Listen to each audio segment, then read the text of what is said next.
I will be calling this meeting to order. Today is Thursday, March 13th. This is the Golf Committee meeting, and I'm Rudy Grum, Chairman of the committee. So if everyone that's able, please rise, and we'll start with the Pledge of Allegiance.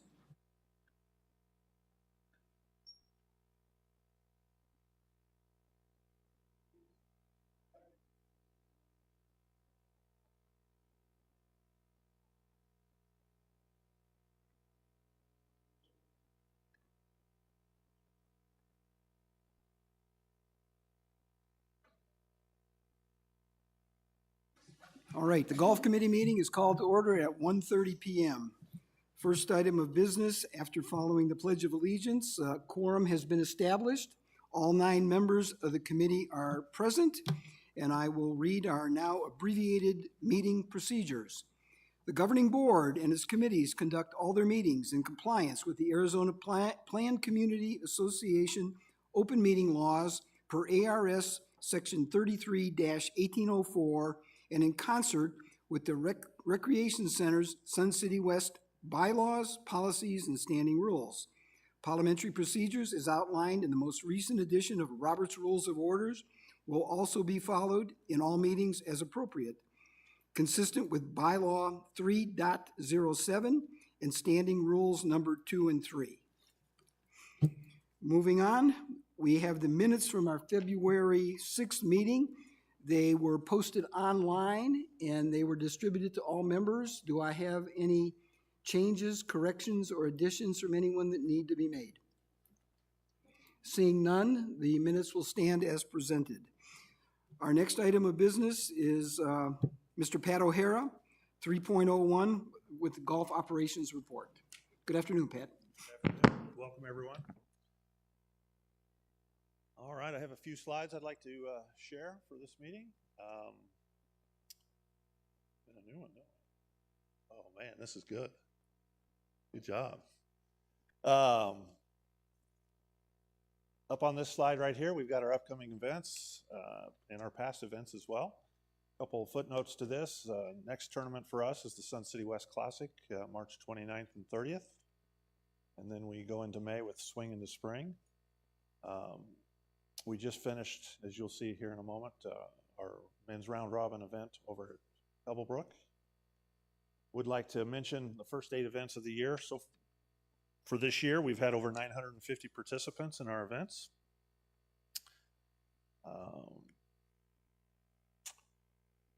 Last 2 events that we've had since our last meeting was the New Orleans Bowl Scramble, Super Bowl Scramble. Results there, might recognize a few names. That was held over at Trail Ridge. Good turnout, and as you can see, we have some smiling faces and people that dressed up in NFL Super Bowl garb. It's always a fun event.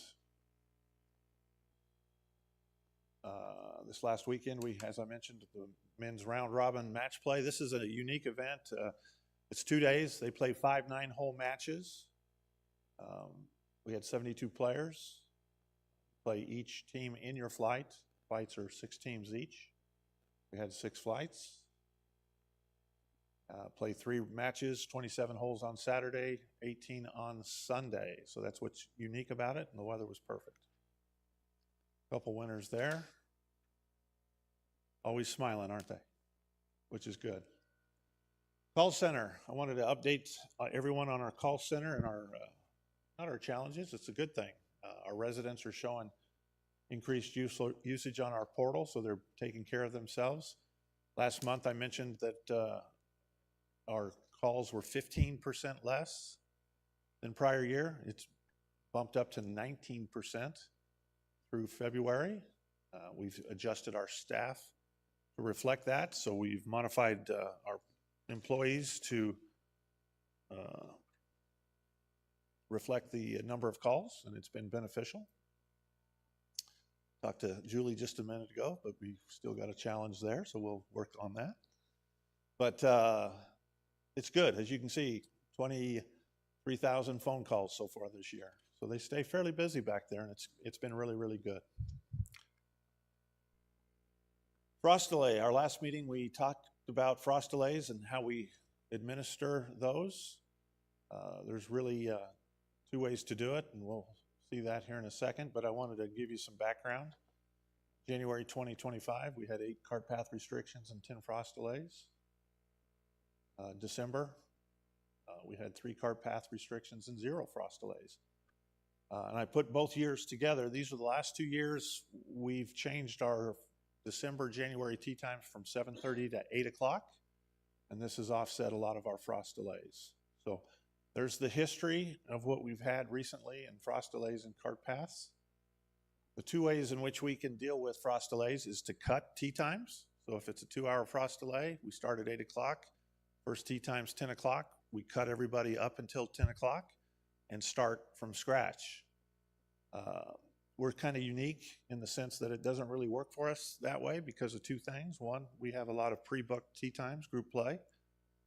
That would affect those groups, meaning we would cut them in half, cut a quarter of them, cut 3/4 out.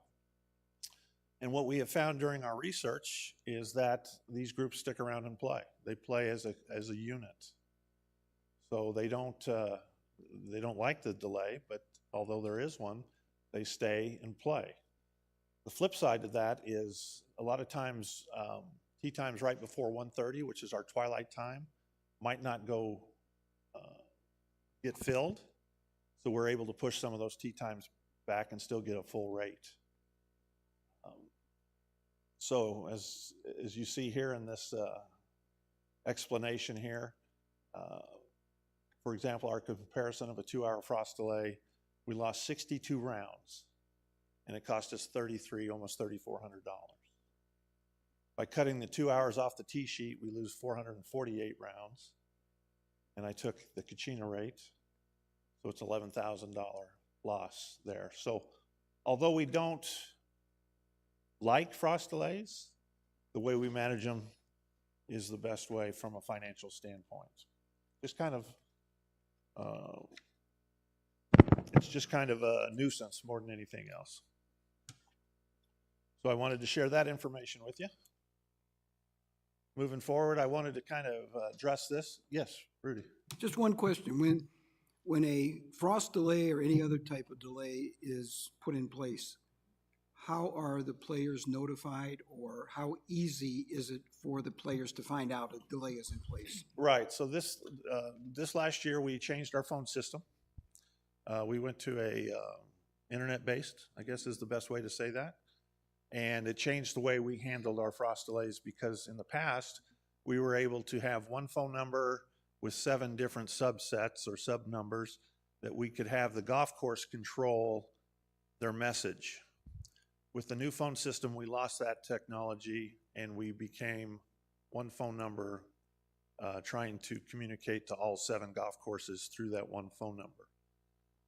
So this year's been and that change took place in the fall. I want to say it was like November. So this was our first trial of going through this. So we chose to run that through Golf Ops, have one person control it and update the messages. We still have our text, which I would encourage everybody that plays golf to make sure they're on our text number.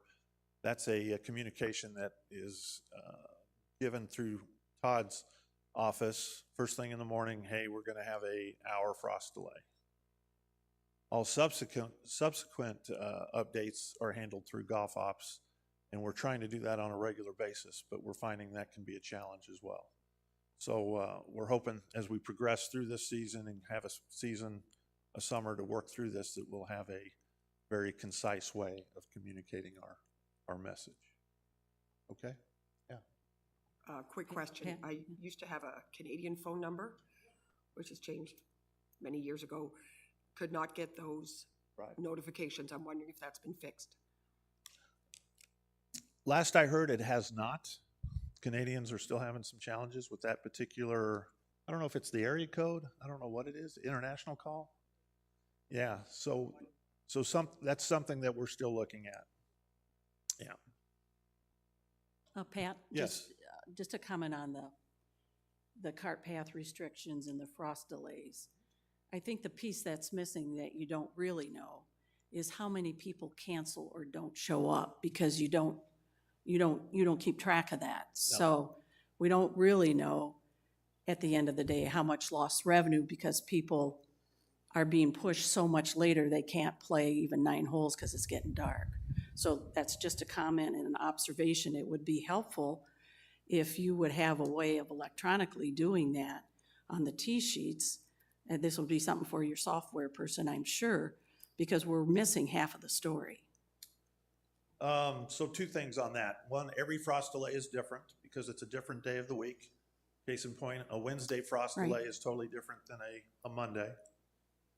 So that's a challenge. The length of time varies every time we do a frost delay. So there's so many inconsistencies on trying to measure these frost delays, anywhere from what is the mix, unlimited, Kachina, Coyote, all of those got to go into it. So what we did here is we compared a Monday to a Monday in January with a 2-hour frost delay, and that's the most precise way of us managing, or at least looking at the numbers. To your point, Kathy, you're exactly right. How many people canceled? And typically, what we saw was that they don't cancel typically until they start getting into that 12 o'clock time, because they want to play 18, and by going 2 hours later at 2 o'clock, they're not going to get it. And those are off-price rounds of golf. Right, but a lot of people play after 12 too, so. Yeah. Yeah, just as many play after 12 as before 12, I suspect. Um, In prime time. Pat, Yeah. how many times have we had a 2-hour frost delay? This year? 8. Uh, 8 in January. In No, past 2 hour, years? 2 hour frost 2 delay. hours. I believe there Oh. was 2, Right, as opposed and to one of them an was a hour Wednesday. or a half hour. So the 2 hours were very rare. Going back to before 23, we saw more because we were starting earlier. So you saw that multiplier effect, if you will. This half hour that we've bought at 8 o'clock has really helped us a lot because it's reduced a 2-hour frost delay to maybe an hour or even a 30-minute cart restriction. So it's helped. Okay, we good? Okay, dress code. I've had a chance to present this to the golf committee as well as the golf council. I'm just trying to see if this is something we want to move forward with or just leave as is. Challenge with us on the existing golf dress code is that some of this is a little outdated, and I really want to bring attention to the scorch skirts must be mid-thigh in length or longer. For the ladies, we're finding that that's not the hip happening dress code of today. We also wanted to address some men's apparel, gym shorts, things of that nature. So here's the existing dress code, no changes. This was adopted in 2017.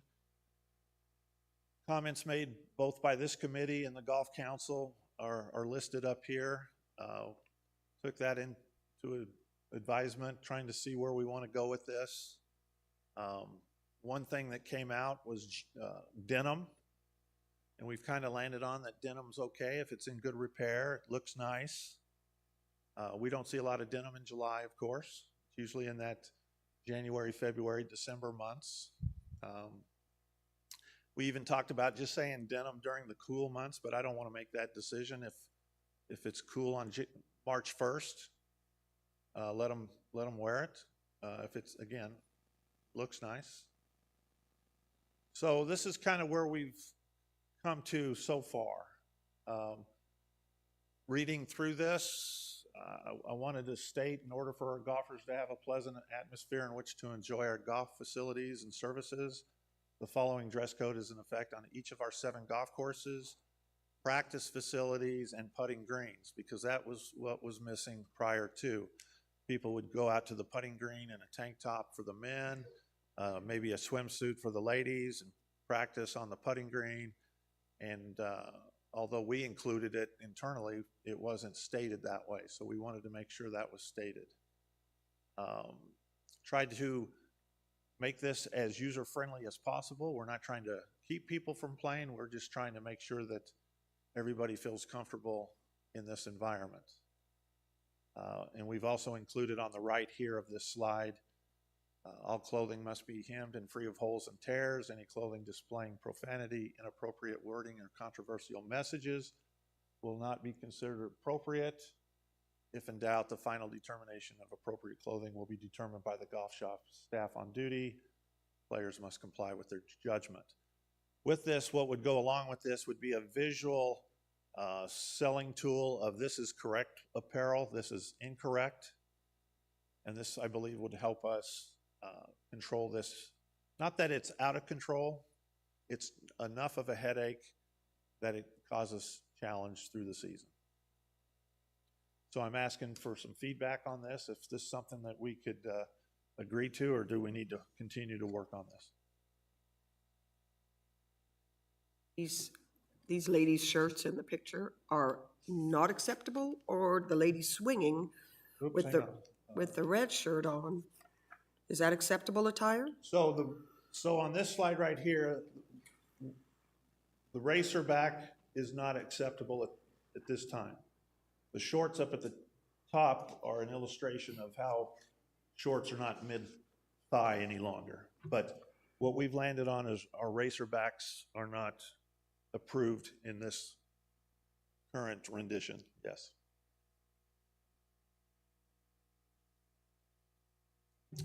Pat, I have a question. What, under the men's shirts, what are cap sleeves? Cap sleeves are not like a t-shirt. It's higher. They almost stick out. Saw one the other day on a gentleman. Yeah, kind of what you'd see at a workout place.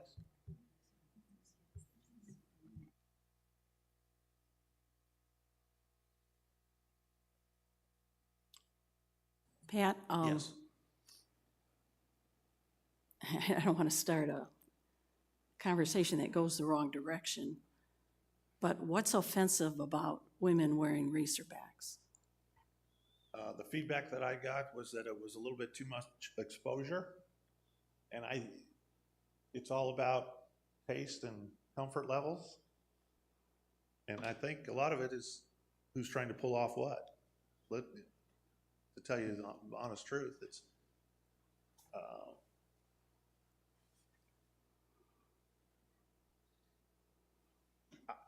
if appropriately worn, I don't think that's that bad. But this is along the lines with the LPGA. You're not seeing that as much as you used to.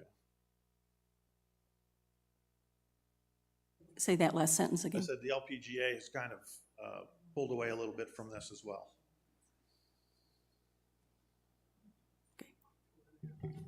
Pat, I got to tell you, I think this is a solution looking for a problem. Okay. I don't know why this is such a big deal. You good about leaving it as it is? You know, With I used to work with a lot of military people, and they always said, never give an order that you know is not going to be obeyed. Yeah. And I look at this thing about the workout shorts for men, and I see a lot of people wear those. And I'm back to, who's going to enforce this? That's our starters, Okay. our PA. And I'll tell you right now, they're not going to do it. I think you know that as well as I do. Well, I know under the existing one, I don't have a chance to enforce that one. This one, I have a better chance. Yeah, I agree with Tim. I think this is a problem looking for us, or whatever he just said. But I frankly think you got bigger problems to deal with than worrying about this. Okay. Just a quick note, there is a golf company out there that has almost, it's not quite that tee-back, but it's collared golf attire for ladies with that bowed back. No, not the full, but pretty close, but it's collared and it looks very nice. Just saying, it's out there. Yeah, they make it. It's just a matter of how much you want to chase that. If everyone's comfortable with the way it's worded, we're good. We can update it, say 2025, and move on. If it needs to be adjusted, I'd like to try to do that. Anybody have any what I would call hard recommendations or changes that need to be made to what he proposed? No, I just have a question on the sheet or the page that has the proposed changes. Correct. It says the following will be added as well. Clothing must be hem-free of holes, displaying profanity, inappropriate wording, controversial messages. Is that true today? Yes, it's currently on there. So what are controversial messages? Oh, if you Again, have- it's really hard to enforce. Right. Yeah, anything politically motivated or foul language. We have a comment online. We have a comment online. This is from Trish Wavos, 915. Paul Banstra, 144255. I really don't see a problem with hitting the driving range in a t-shirt. Thank you, Paul. So a t-shirt is acceptable. Yeah. Shirts under men are with collar or collar, mock or crew collar. And it sleeves at least mid-bicep, so a t-shirt would comply. Yeah, just one other comment. That's from me, not from online. But, I mean, we're a retirement community. Right. I mean, I have yet to see an older person dressed inappropriately. So maybe I don't hang out the same place as you do. But if someone's going to wear one of these things, it's probably going to be a younger person that's a guest of grandpa or whoever. And asking their guest to go change to me is just not what we're about. Yeah. Again, it's all about comfort level here. I'll tell a quick story real quick. I was teaching a lesson over at Stardust with the green team, and had my youngest daughter, who happened to be about 28 years old at the time, come out, and she was going to hit some balls. And she shows up, and it's in a it's not a tank top, but it's a little not appropriate for golf. Let me leave it at that. I said, Aaron, what are you doing, man? We can't be hitting balls on this. I said, let me go get you a shirt. No, I'll be fine. I'll be fine. I said, okay, let's go over here in the corner and we'll hit a few balls. I had the prior general manager call me into the office with 3 residents saying, who in the hell was out there wearing clothes like that to hit golf balls? And I said, that was my daughter. And he goes, oh, okay. So it is noticeable. People do pay attention to this. Again, how bad do we want to chase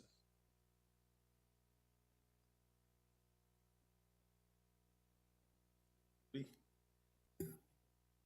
So could we leave it the way it is, kind of, and add the fact that it also is subject to putting greens and driving range? Sure. Because now, right now, it doesn't. It does not leaves include that. Leaves that open, right? Okay. That would help. That would help. Are we all good with that? Okay. Okay, so we'll make the changes to the locations, keep the existing one the same, and we're good to go? All right. Rudy? And we hope we never have to talk What about. about adding the verbiage that it's suggested but not mandatory? Or you can leave out the word mandatory. Suggested dress is this.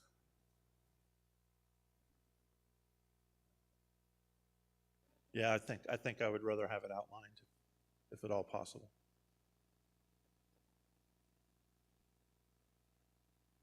Okay.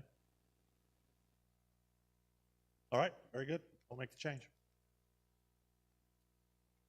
All right, then I'm going the wrong way. Sorry.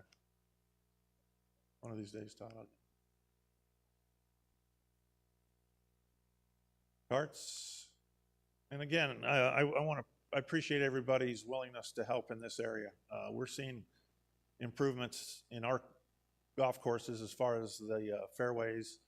The roughs take a beating. Todd will share that with you. It's that time of year when things are going to start growing, but we appreciate everybody's help in trying to keep the carts where they need to be, keep them away from the tees and greens.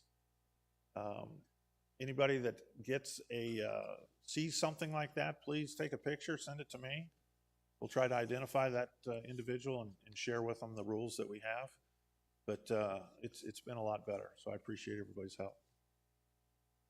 Okay, we don't have any more questions online, but any other comments from the committee on what Pat had to offer?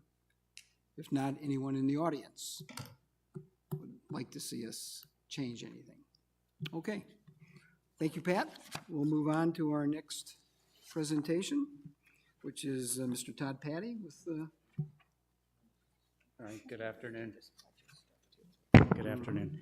I have a couple updates and a couple reminders. I'll start with just to give you an update on your the irrigation project over at Echo Mesa Turf Production Project. Everything's on track. We installed road crossing main lines on Terra Vista, which are the road crossings from 2 to 3 and then from 7 to 8. That was completed yesterday, and they're going to go over there on Trail Ridge Drive, which is the crossing by the pump station from 12 to 13. We'll be doing that. They're still staging irrigation pipe on the property edges. That will continue. And then our pump station connection over there at Trail Ridge Drive is scheduled for the week of 3/24. And everything else is, like I said, everything else is on schedule. The start date for 7/25, which is in about 3 weeks, so too far away. We did set a date for the turf conversion on number 9 fairway there, the week of 6/9. So next month, I'll give you a little more detail about the area that we're going to be doing. It's going to be a combination of sprigs and also sod. We're going to do from the car path all the way out into the fairway, and then we're going to do the green complex. We're going to have to sod that because we still have to mow the green, so we'll be able to put some plywood down on the sod and get the mowers in and out of there. So.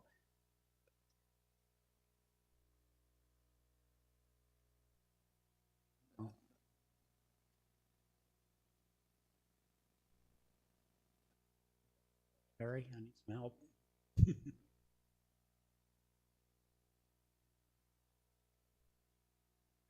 All right, and then spring aerification schedule. That's coming up, and that's over at Grandview on the 10th of April. That's a 5-day closure, Thursday through Monday. We're going to do greens. That's a 1/2-inch core aerification with a sand top drip. And then on the fairways, we're going to do a deep tine on the fairways. We do this every year. It's solid 7/8 solid tine, and that's with a heavy watering as well, just to kind of flush the soils out a little bit since we haven't had any rain. Although we did have some rain last Friday, and I'll get into that in just a minute. We have some rain that's going to be moving in. I was just looking at the radar, and about the next hour, we'll see some rain. And then for transition, we're going to spray growth regulators on the perennial ryegrass areas, and that's going to set that down a little bit and allow the Bermuda grass, hopefully it's warm enough, the Bermuda grass is going to start growing a little bit, and get that Bermuda grass up on top of the ryegrass. So help out with transition. And then our year-to-date water usage. We're not off to a very good start. We've used about 221 acre-feet more this year than we did last year. And again, we did have some rain on Friday the 7th. And then I did just a quick calculation on the water savings. It's about 20 acre-feet across the 7 golf courses. We've had the water off for about 7 days now. It's really good. And whatever we get this afternoon and tonight, I think we'll just add to that. And then that equals about 6.5 million gallons of water. Would have been. So it's the electrical cost. I don't have a number on that, but we don't pay a whole lot for water, but we do pay for the electrical cost. And then there was one other, there's a slide I want to show you. This is part of the Echo Mesa project. This is over on number 9, that big grass bunker on the right. So this is all the waste material from the road crossings and the boring that we're doing. And so we're just putting it in there and filling those grass bunkers up. And so with this project, all the waste material that's generated from the project stays on site. Nothing leaves. So we'll be filling these grass bunkers up, and I think we have some over there on number 10 that we're going to be doing as well. So see that over there, and we've got it marked as ground under repair. So I think that was it. Yeah, I All just righty, have, thank you. Yeah, questions? yeah, I do have just a question, probably for Pat. On the spring aerification schedule, I assume group play doesn't occur during this period. On the 5-day closures, yes, it's part of this, they're on the schedule, yes. Yes, they do play. They do, yeah. One course is closed for 5 days, yeah, and the majority, 2 of those days are on the weekend. We keep, the reason that we do it that way is so that we can keep Ladies' Day and Men's Day intact on Tuesday and Wednesday. So it's closed Thursday through Monday.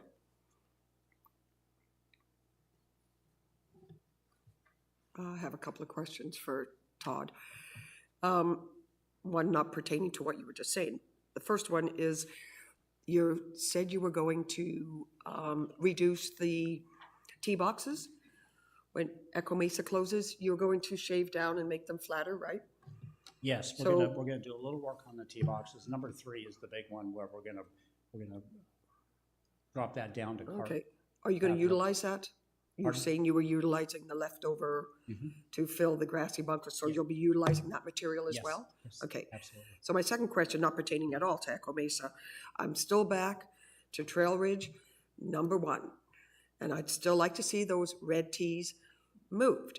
Because if you look at the plaque, it says red, 350 yards, gold, 342, white, 346. So why are the ladies yards longer than the men? If you move the red back over to where the gold is, like every other hole on every golf course, and move the white to where the red are, you'd be back to how it should be on all the other courses. Okay. I'm still all over that. So Okay, very thank good. you. Anyone else? We have no comments online. Anyone in the audience? All right, thank you, Todd. All right, moving on to new business, long awaited. We completed, or the working group completed their review of policy G06. The red line version is in the packet. Do I have any comments or additional possible changes that would need to be made? Otherwise, I will take it to the governing board with consensus of this group that those be the red line changes to policy 06. All right. Seeing no comments, we'll move it forward. Item 402 is our capital improvement items for next year, and I guess this will start out with Pat or Todd. We have no changes on the capital. No, I have no changes.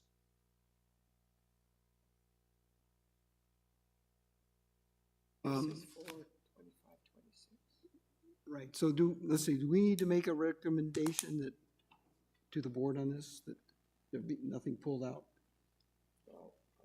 Question on that capital. We had talked about adding the ball machine ball machine movement and putting it under capital expenditures, and I don't see that anywhere in here.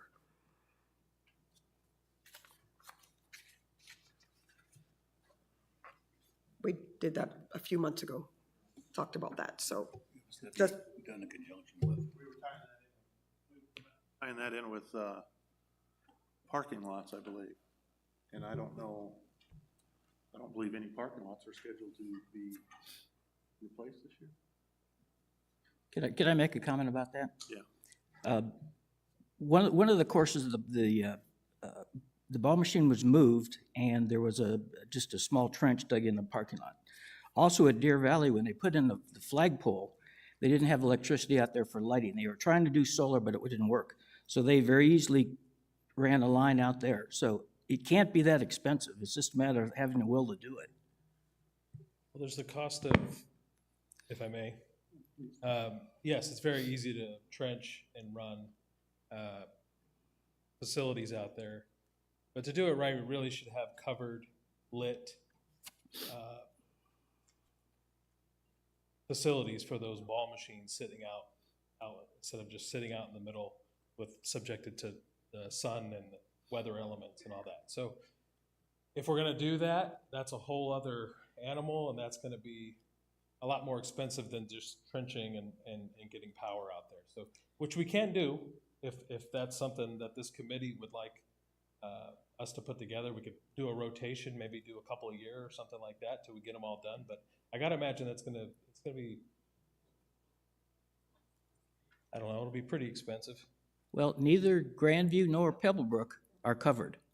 And they've been moved out to the driving range. So I get it. It's the will to do it. So Pebblebrook's got the shade of the trees. Grandview, we're having issues in that exposure out there because it faces the sun. So that is the next step, would be to cover Grandview's because it's taken a beating out there. But to your point, yes, it's halfway done. I also will say we haven't really taken a look at the electricity needs. When we did Pebblebrook, they had to put in a new panel, and that was quite expensive in order to upgrade it to handle that power out there. So I think there's a couple steps here. We've got to evaluate each facility from an electrical standpoint and then see what the costs are for covering and trenching. Absolutely. Yes, sir. Hey, so I sat on the patio at Echo Mesa yesterday. The ball machines there are just annoying. And that's being very polite, okay? A number of months ago, you made the commitment that you were going to do something to deaden the noise over there. There was curtains suggested, there was all sorts of stuff. Nothing's happened, okay? You really need to deal with that, because if you want people to sit out there and have a beverage and they can't even hear themselves talk, they're not going to do that. So something really neat, even if it's just putting a towel down in the bottom of the thing to try and deaden the sound. Yeah, that's we've gone through this with Deer Valley. Deer Valley, actually, we took the machine apart and dampened it with padding on the inside of the machine, and it helped, but it wouldn't hold up. The adhesiveness wouldn't hold up during the summer months. It kept falling off, and then the balls wouldn't dispense at the proper amount. We've tried 2 or 3 different things. Grandview was one we've even tried because it was out and away, and we wanted to have access to all 4 sides. So we have tried 2 or 3 machines. It hasn't quite come to fruition on what to do there. Russ Boston has been very helpful in trying to dampen that. Did anybody notice the Deer Valley being less loud? Yeah. Yeah. Rudy? And I think it's just the position on the patio. It just kind of echoes. Well, yeah, I mean, Deer Valley, the ball machine's about as far away. I mean, you have the whole front patio, okay? Yeah. You really need to do something, because I'm self-serving here. I'm getting a load of crap from people who know I'm on the golf committee, and they're going, why don't you get Pat to fix that? Okay, so I really could appreciate some help here. Rudy? Pat, how much did it cost to move the last one? The last ball machine, the first one we moved was Pebble. Ballpark, between 5 and 10,000? Less than that? What ballpark, 10 and 20? Somewhere between 10 and 20. Okay, and we have, what, 4 more machines? 6 or 5 more. Five more machines? Then I suggest that we add a line item to this budget to at least accommodate the movement of, I don't know, I would put in a line item of $100,000 to move those machines out of there. This is crazy. It wasn't, you probably didn't anticipate they'd be as noisy as they are, but they are. And $100,000, this, Sun City West can afford this. And let's put it in the line item and do as much as we can. We don't need to cover them right away. You can do that in another year. You can do it when the golf courses are down. You can do it when there's irrigation going on, changes, and get that done. But I would Can we make a recommendation as a committee, Rudy, to add a line item? Should have been done by December 1st, really. But there's ways to do it. Well, Just need the will to do it. The general manager can do it tomorrow with authorization under his allowances. So I'm not quite sure why. Excuse me, I'm not quite sure why you're dragging your heels on this. I mean, it's been brought up several times. And $20,000 to move a ball machine, I'm sorry, but I don't buy that. They had a remote ball machine there before. It was over by the little shack across from the corner of the thing. So There's power over there. That's where it was. Mhm. Now, please remember, these ball machines have been on the patio since I've been here, 2012. Every one of them's been on the patio. yeah, but the noise level, and every year it's been complained about. Literally. Yeah, to a certain degree. I mean, absolutely. I mean, we can even look at different ways of distributing balls, I guess. I don't see I guess you're out there on the patio a lot more than I am. There's certain areas of that patio near the machines, but I can't believe up towards the pro shop, it's that big of a deal. At Echo Mesa, it echoes At all Echo the way down Mesa, to the it pro shop. absolutely is. Okay, very good. We'll put some Okay, numbers. here's what I'd like to do. Okay. I'm sorry, look, we will have a definitive answer for you by the next meeting. Okay, I don't know all the details, but it sounds as this, we've been looking at this for a while, so by your next meeting, we'll have a definitive answer on some cost, whether we can include it in the budget, what that looks like, so we can get this all figured out. Good. Okay, and I sense the frustration and I get it, so we'll look into it. And I think we're still to the point where if we needed to, we potentially could add this to next year's budget. Yes, If that's we get a correct. So timeline by next like I month. said, your next meeting, I'm not sure when that is, but we will have some We have a definitive meeting in a answers. month. We have an online comment about that. We have a comment. We have a comment from Bryce Stevens, no rec number. It says, I don't think it would be hard to fabricate a door for the dispensing area of the machine that would significantly reduce the noise, and I can't see the rest of his question. So. Pat, has the dealer of the ball machines been any help at all, or have we approached him at all? So this is the second generation of range machines that we've had from this dealer. The first one was the prior one. No, and they're aware that there's a noise that when the balls drop. But I think, again, every golf course is a little different where they position these things. So we're unique, very much so. Okay, so from the committee, we've got the agreement of the general manager that by next month, we'll have kind of a timeline with a cost estimate, and then we'll look forward to how we can fund this in next year's budget. Okay, thank you. Okay, moving on next, Mr. Cliff Swan will take a look at next year's operating budget. Thank you, Director Grom. Good afternoon, everyone. Happy to present the FY2025-26 operating budget. It's been a labor of love. Spent a lot of time with Pat and Todd and the team putting these numbers together, combing through the expenses, looking at our head count and hours, and just kind of going through and putting this together. So I'm excited to show it to you. We got a pretty good budget. It's had a good response so far. There are a couple of opportunities that we're presenting in here for revenue, and I want to get your feedback on that today and see what you think about those. And with that said, I'll get started.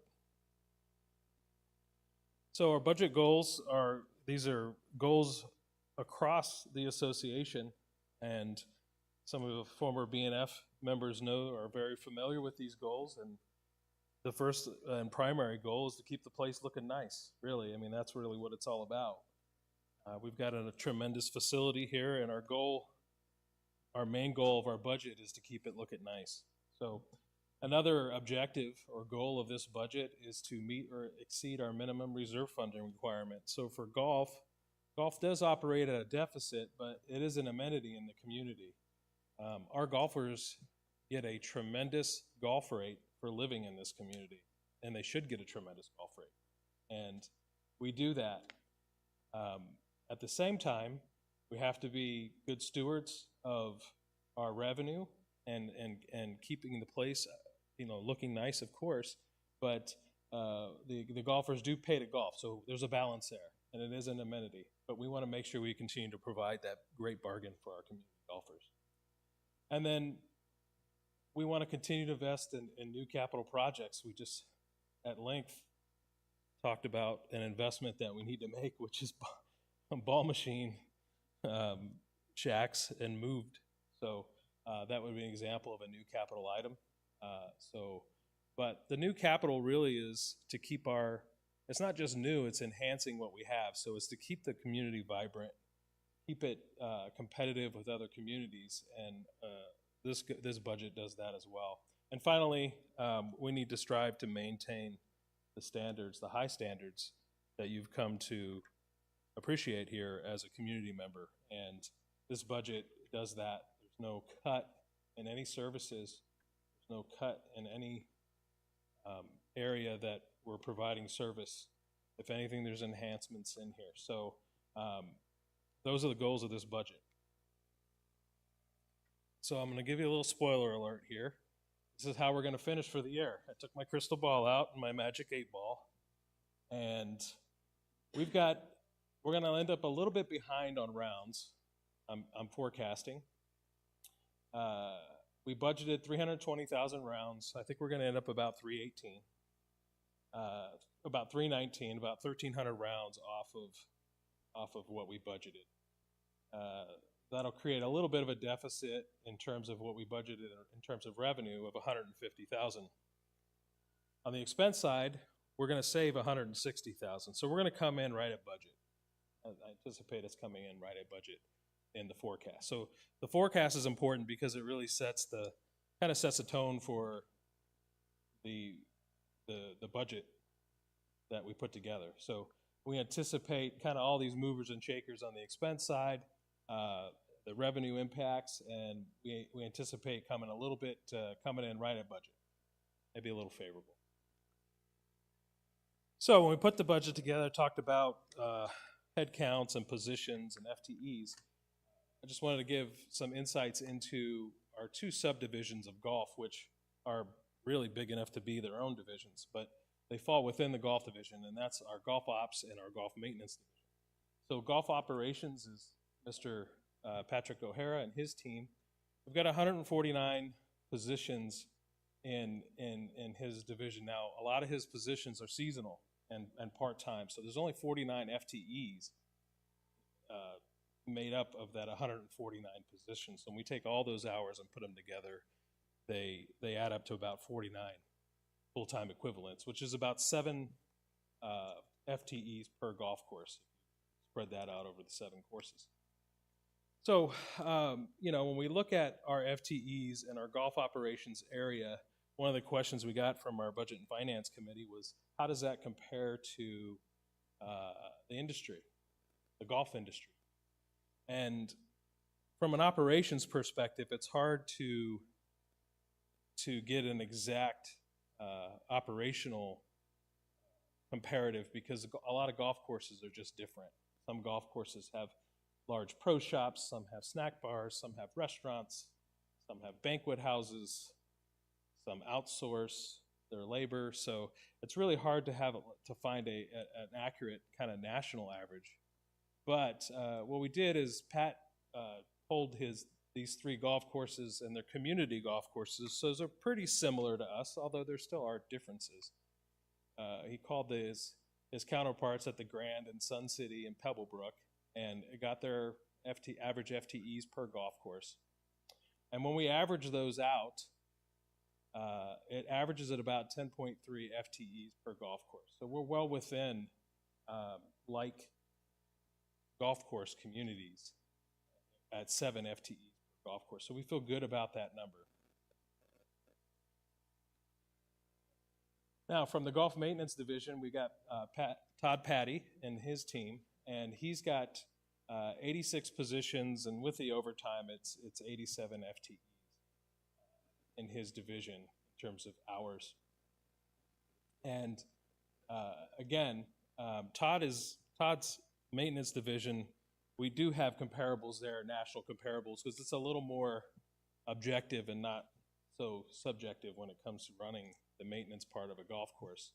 They all have grass, they all have greens, so it's a little more standard. So we compared it to the USGA average, which if you compare we have about 12 FTEs, not counting Todd and Dan, but we have about 12 FTEs per golf course. And if you look at how we compare to the USGA standard, we sit about mid-low. So in the low range, at 12, we're in the medium of their low range in terms of what they recommend for FTEs and the maintenance side of golf. And then if you look at the Cactus and Pine chapter, which is in Arizona, the Arizona chapter of Cactus and Pine, it looks like we're below low at 12. Keep in mind, we budget 12, and we don't consistently have 12 because we usually have 6 to 8 open positions in the golf maintenance area that it's just a high turnover area where we have to try and hire people. So I like to compare when I talk about FTEs in golf, and really everywhere, but especially in golf. Pat tells us what he needs. We can get by with less, but when we do that, we have to supplement some subcontract labor. We have to increase our overtime hours, and some stuff just flat out doesn't get done. So maybe the bunkers aren't as nice as they could be, for example. Maybe some of those projects that need to get done from the heat don't get done because we don't have the resources to go and take all that old vegetation out and things like that. So we do suffer a little bit when we're not fully staffed, and we can get by without it. But we really do need the 86 positions in this budget for Todd and his team, and the 49 FTEs. So looking at the budget, and if we compare what we're budgeting, we're budgeting a 3% increase. This is in our wages and benefits. It's approximately $256,000. We have approximately 8.7 million in wages and benefits in our golf division. If we look at how that's distributed, so when we talk about the golf division, like we said earlier, we got ops and maintenance. So if you look at the labor in this division, you'll see that 36% of the labor comes from Pat and his team, and 64% comes from Todd and his team. Just wanted to give you some insights into, a little bit of the demographics of that wages and benefits. So if we look at historical FTEs, because we get some questions on that sometimes too. Well, how does that compare to what we've historically done? If you take the last 5 years, pretty stable on both. If you look back another 10 years, I would say that golf maintenance really averaged about 105 in the budget previously for the previous 10 years, and Pat stayed about 47 to 49 back 10 years as well.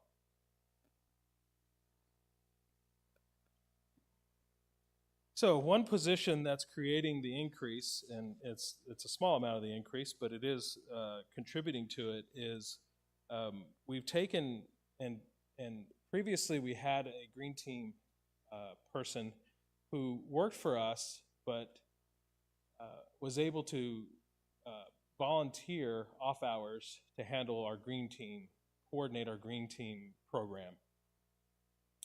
That person wasn't able to do it anymore. And Pat took some time and decided that we would hire that position as a part-time position rather than it being a volunteer position. And, kind of the thought process in this is that the Green Team program really is, right now, the best outreach program we have to develop our golf community. So we've got 7,500 distinct golfers in this community out of 28,000. It is really a resource and we have all their addresses. We know who they are. We know what resources they use here, where they check in our community.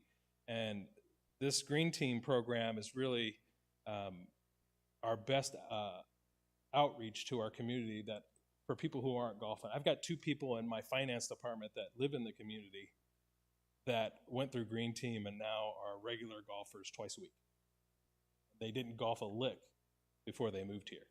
So this is an important program, and I got with Pat, and we kind of put the numbers together. He had 290 people in last fiscal year go through the program, through the Green Team program. He graduated 37, in that year, and 28 of those became regular golfers. 18 were avid golfers, meaning they golfed 42 times per year, and 10 became casual golfers at approximately once a month or 12 times a year. So we put the pencil to it. Our average golf fees per round of golf, you take that 12 million and divide it by 327, it's about $37.50 per round. And so if you take that $37.50 and multiply it by those rounds, 42 and 12 for those golfers, they generate about $32,000 to $33,000 a year. And if you roll that over a 5-year period, that's almost $500,000 in revenue. And that's kind of the idea, where you get people to change their habits, make them golfers. They become avid and casual golfers, and they continue to golf as they live here. And we just rolled that out over 5 years. But it's a pretty significant revenue impact for us. So we feel that Green Team position, being able to do more with that position, especially it being a part-time position here and not a fully volunteer. We'll still need volunteers to help us with it, and we will. But creating some accountability and just doing a better job there, I think we can generate even more money. But it's a pretty significant program. Pretty good. I do have a question. I'm just, I can see I understand the impact of the Green Team. So my question is, are you asking for another FTE? I'm or not. you I'm just have giving one some already insights. there? Yes. You have one already in your It's budget? a year-over-year Okay. budget change, so I'm Okay. giving some insights into. Got it. Yep. Okay, thanks. You're welcome. You smile every time I pull that microphone. So is this like a quarter of an FTE, half an FTE? 0.6. 0.6, okay. Yes. And is your number for revenue adjusted for the cost of the 0.6 FTE? No, it's not. So it's actually less revenue than that? Based It would on, be- there's an expense versus revenue. If you're okay? doing an ROI, yeah, it would Okay, be less. right. Significant, question. This not is- very much less. Okay, one other question, and this is more for Pat than anything else. 290 beginners, 37 graduates. Why so low? They just decide it's not for them? 2 years ago, we changed the program. It became Green Team 2.0, where we actually put a curriculum together where you start out at a 25-yard tee marker and then go to 50, 100, 150, and then you go to your tees. So that started February of 24. So those are the people that have actually started the program in its entirety and continued on. So we're expecting more out of this program, but those are the ones that started and finished. Yeah. Okay. I'm just looking at what do you do to get the graduation rate higher? Right. So one of the things in the prior Green Team was that they didn't want to graduate. They just wanted to keep going. And so we ended up, our original database was over 1,000 people on the Green Team that we had contacts for. And we said, why are you here? You're not taking the instruction. You're not graduating out of this. And some of them just didn't want to leave to a degree, and some of them opted out because of age, what have you. So we just put the curriculum together, and so now we're cycling them through. So we went from 1,000 on our roster to down to 290, and we'll call that out again to make sure that it does what we're trying to get it to do. So it's been a good program for Lynn and her team. The Green Team golfers also pay a fee. That's not even built in here. So that the fees that they pay to play, it's a discounted fee, but that's not built in these numbers either.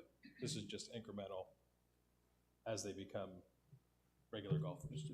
Pat, do you feel that the majority of the green team players play executive course to feel more comfortable? I mean, is that taken into consideration of the average revenue per golfer? The majority do play the executive.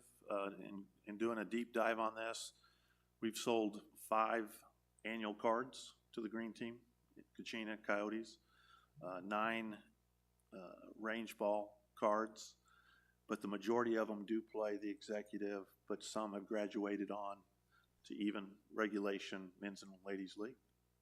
But the majority are executive, yeah. We have some comments online. This is going back to Bryce Stevens asked about, he said, I don't think it'd be very hard to fabricate a door for the suspension area of the machine. That would significantly reduce the noise. He later added, I would make them for $200 a machine. There's another comment from April Silva, 133154. How many FTEs are seniors from our community? And how many are seniors altogether from elsewhere? Okay, I don't have the exact FTE account, but about 60% of our workforce comes from the community. In golf, it's probably higher of our total workforce. I don't have the numbers exactly, but we can bring it back to the next meeting. Okay.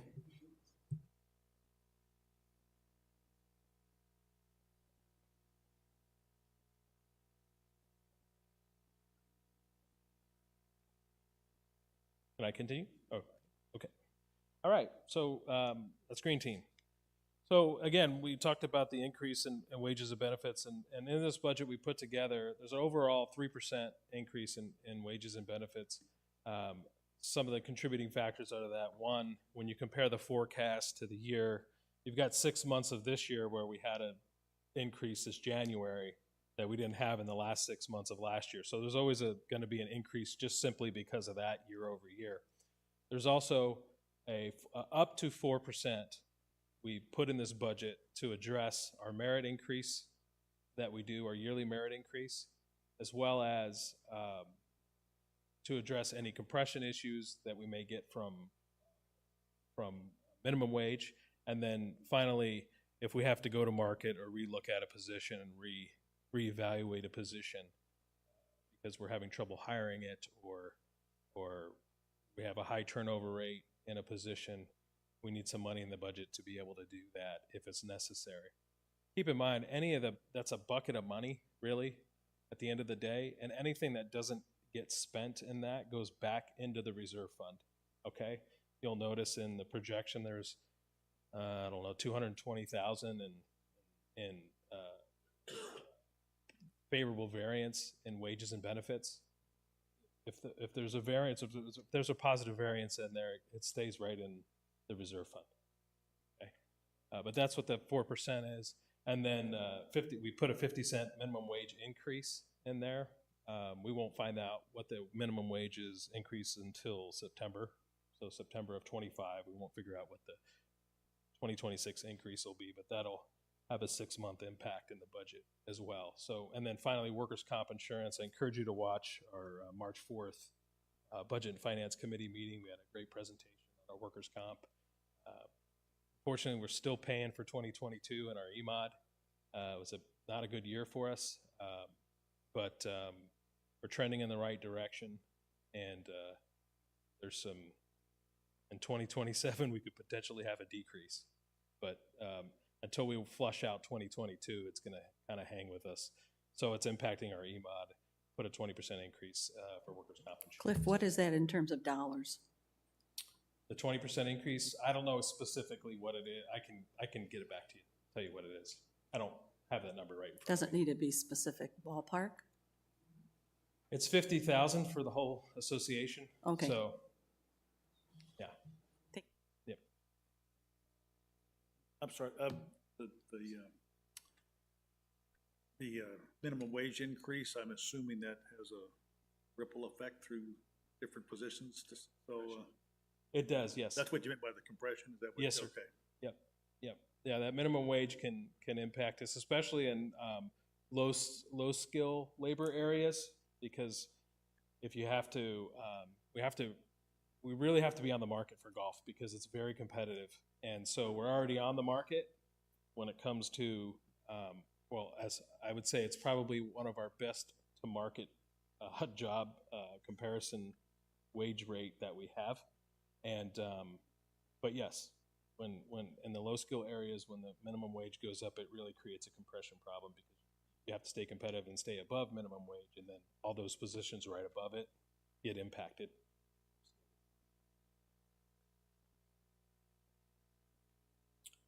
Okay, so on to the other operating expenses. So we've got our other operating expenses, and those are coming in about a 2% increase. We've really done a good job this year, and I'm not trying to, pat ourselves on the back. It's just facts. We've done a good job this year of keeping our operating expenses down in light of, just some of the things, inflationary things that have happened to us. And we've really spent a lot of time looking at outsourcing certain things, bidding contracts, all those things. Really done a good job of keeping that together, and that's a testament to Pat and Todd, and even stuff as little as buying certain printers so we can save on toner, things like that. We've just done a really good job of trying to keep our other operating expenses down. So in this budget, we've got a 2% increase in other operating expenses. I'll go through what some of those things are attributable to. Utilities, boy, I hope we have a nicer, less hot summer and fall. And if we do, that's just going to benefit. If we get rain at night and not on Men's Day or Ladies' Day, when it's the least impact to our tee sheet, that would be a wonderful thing, and that'll really save us in electricity. But I put a 3% increase in our electricity. Hopefully that we won't need that, but it'd be prudent to do that. So we did that. There's a 19,000 reduction in phone and internet. This is due to the phone system upgrade that we had this year. So that's creating a nice favorable variance year over year in phone systems, which is great. 13,000. There's a 13,000 increase in our trash removal. There's some projects that Todd wants to do this year when the courses are closed, and that's going to create some haul-offs that we're going to need to do, and we're going to put some additional funds in the budget for trash removal so that we can do those things, and you'll see that impact the repairs and maintenance category as well. 74,000 in grounds repair. This is to get rid of some of the aged trees and just vegetation that have just been impacted by the heat for the last couple of seasons. So we're really going to do a lot of work on the courses when they're closed this summer and this fall to make sure we can get some of this stuff kind of cleaned up and buttoned up. Is there a way that you can sell some of that wood from the trees that you're cutting down and make a bit of a profit? No. Because, well, a lot of people have backyard, like me, fire pit. Yeah, we're not, it would cost us more to cut it up. Well, you don't have to cut it up, like people can just come and haul away a big log. It's Todd? just food for thought. Yeah, I do give some of the wood goes to the wood shop. Yeah. No. Cliff, we have another online comment. This again is April Silva. So why do we give merit increases? And is it for employees who need to be raised because of the amount of time they have worked for the Sun City West? Okay, so merit increases serve a couple of purposes. One, we all have a cost of living increase. So we had a health insurance increase of 8% in this budget. So everybody's costs go up. And then we also have employees that are they're outstanding employees. And boy, the cost to replace those employees would be tremendous if we lost them to another community or another business. So our merit increases allow us to help retain our employees. They're a big part of retaining our employees. But that's not the only thing. There's benefits, and we do a good job on the benefits side, and we're very competitive, especially with the surrounding communities. But when we go, I did a presentation at Budget and Finance, and it had our wages, and we're currently, we're part of something called Employers Council, and so we did our 2024-2025 labor survey, and we're currently 12% behind the Employers Council average, which is 60% of those positions were actual positions that were from Arizona, so we were able to align 60% of our positions from like positions in Arizona. We had to go national for the other 30%, but when you take and look at that, we're about 12% behind the average right now. But we're competitive with the surrounding communities, which is good. But when we go to hire someone, or when someone leaves, a lot of times they go to government jobs, and we're behind government when it comes to comparables. So, we manage that process. We use this 4% to help us manage that process. Ultimately, the savings and turnover and retraining and all that, you really got to do that to stay competitive and keep your good people. You really do.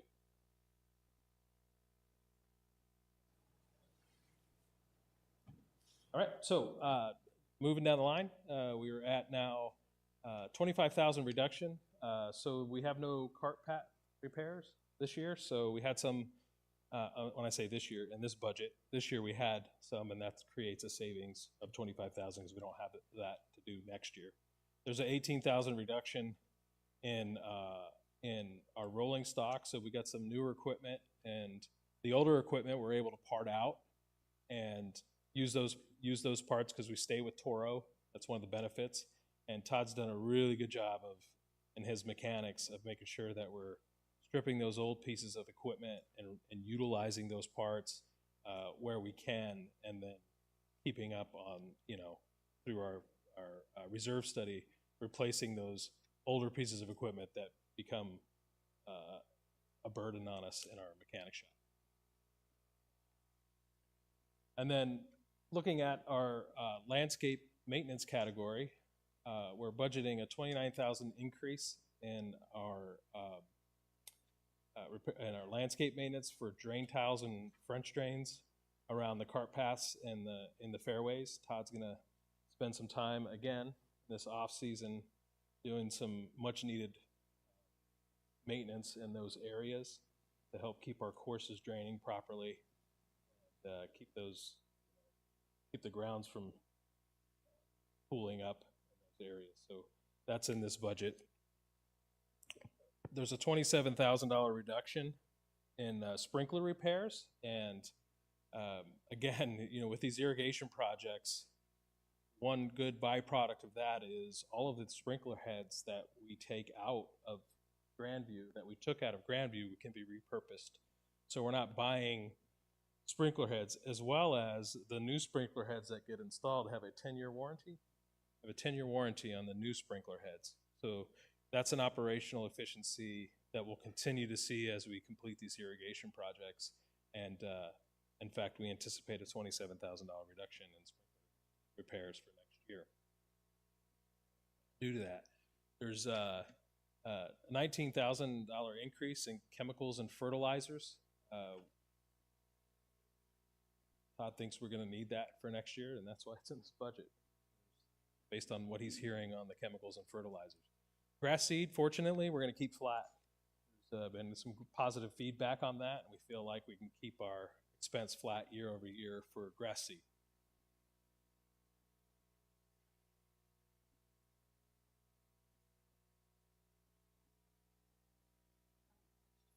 Yes. The new golf carts, are those in the 25 budget, or were those in the 26 budget? And where is that listed? Oh, that's in the capital budget. Okay. So yeah, we talked about those. Are no change there, and those are in the capital improvement. Okay. All right. So in operating expenses, so within operating expenses, we have a category called operating expenses. And it really, what that really is, it's you know, just other operating expenses. So, for example, we have our advertising expense in there, and we're going to increase our advertising budget. There's some things we want to do, outreach we want to do internally mostly to develop our internal golfers, meaning our members, and so put an additional amount in the budget for that. We have a $26,000 reduction year over year, security system project, which we're still in the middle of this year, that we're not going to need for next year, so that's creating a positive variance for us as well. And then the employee-related category, uniform costs is just, the cost of shirts is just keeps climbing. Even though we get them at a wholesale discount, we're anticipating a $3,000 increase in our uniform expense due to that. Okay, so we talked a little bit about some of the cost management things that Pat and Todd do in their different areas. But if you take some time to go through the cost management measures that are attached to this presentation, I encourage you to do that. But just to kind of summarize some of those things is, you know, there's a few different ways that we, you know, kind of tactics we can use to help keep costs down. And it's really part of our culture to do these things. And we have to answer to committees, we have to answer to boards, we have to answer to the community. And we want to make sure we highlight those for you to let you know some of the things that we do. So, for example, you know, we're constantly price shopping and getting competitive bids. We talked about toner earlier. I mean, even just toner. I mean, toner, the price of toner changes daily, and it changes by vendor daily. So, you know, we've focused on that to create some significant savings for the association, but that are also impacting, you know, Pat's area and Todd's area as well. And competitive bids, you know, policy says anything 5,000 or greater, we have to have bids, but we price shop and bid things less than 5,000. And it's a lot easier nowadays being able to go on and look at Amazon, go on and look at Staples, you know, those types of things, look at various online platforms to get the best price that we can for supplies and materials and those types of things. So we utilize all of that technology and all of that to do that. On the fixed asset management and reserve study analysis, I mean, the amount of time and energy that Pat and Todd especially put in reviewing the assets, the asset list, eliminating assets that we don't need anymore that come up on the reserve study. If there's, for example, we got rid of a landscape truck, a dump truck, that we're not going to replace. I think you had over 160,000 in mowers that we moved down the line on the reserve study because operationally we can do it and it doesn't cost us a lot of money and we can get a lot more life out of those things. So, you know, just assessing all of those reserve study assets as well as replacing things in a timely manner helps efficiencies and cost management. Leveraging technology to creating labor and other savings. Todd does that, especially because sometimes that's a necessity, but sometimes it's just cheaper to outsource it. And we do that, and Todd does that with various things on the golf course, especially if he needs to really just blitz something and get it done while the course is closed, and where we would have to pay employees overtime and in some cases forego doing other things. So we're constantly looking at how can we, you know, take advantage of subcontract labor, but technology as well. So one of the things that Pat installed this year was this Golf Genius. We upgraded that, and that really helped us organize our tournaments that we run, helped us streamline players paying and able to go on an app and pay versus having to wait till the day of the event to show up to pay and do all these things. And so created a real savings and created a better product for our members and our customers. So these are the types of things that we do. I just wanted to talk about those kind of at a high level, but there's some details attached, and I encourage you to look through that and get some more details. Okay, so we're going to start talking about revenue. We talked about expense, and before we start talking about revenue, it's really about rounds of golf, right? So we want to talk about what we look like in terms of some of the golf rounds that we have, the type of golfers we have, the seasons, all those types of things. So you can see we've kind of reset the bar. Our bar now is 320,000 rounds of golf, which is pretty incredible. I think when I started here, the prior 3 years were around the 280 range. So we really kind of grown since 2021 and after COVID. It kind of stuck, which is great. So you can see here at 323 in 2023, 327 in 24. In this budget, in the current year budget, we have 320,000, and we're going to budget 320,000 for FY26 budget. Most of those rounds, 81% of those rounds come from our community members at 260,000. But we got a pretty big chunk coming from our non-members at almost 60,000 rounds. So if we just take our member rounds at 260,000 rounds, I wanted to give you some insights into how, because we have these different golfer rate types. So we've got the three, we've got golf cards and we've got just regular resident rates, and we have employees. So I wanted to show you kind of what makes up that 260,000 rounds of golf for our members. And residents, just a resident coming up and golfing is the largest number at almost 99,000 rounds, almost 100,000 rounds for our resident golfers, non-card holding resident golfers, non-discount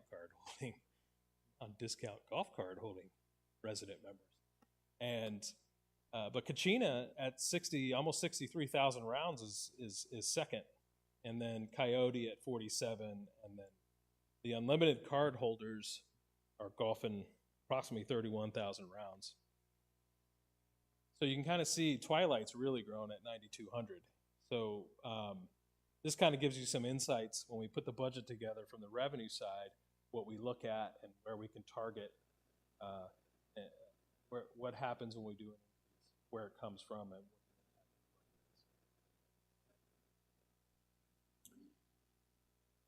here you have the average rate per round. So keep in mind, I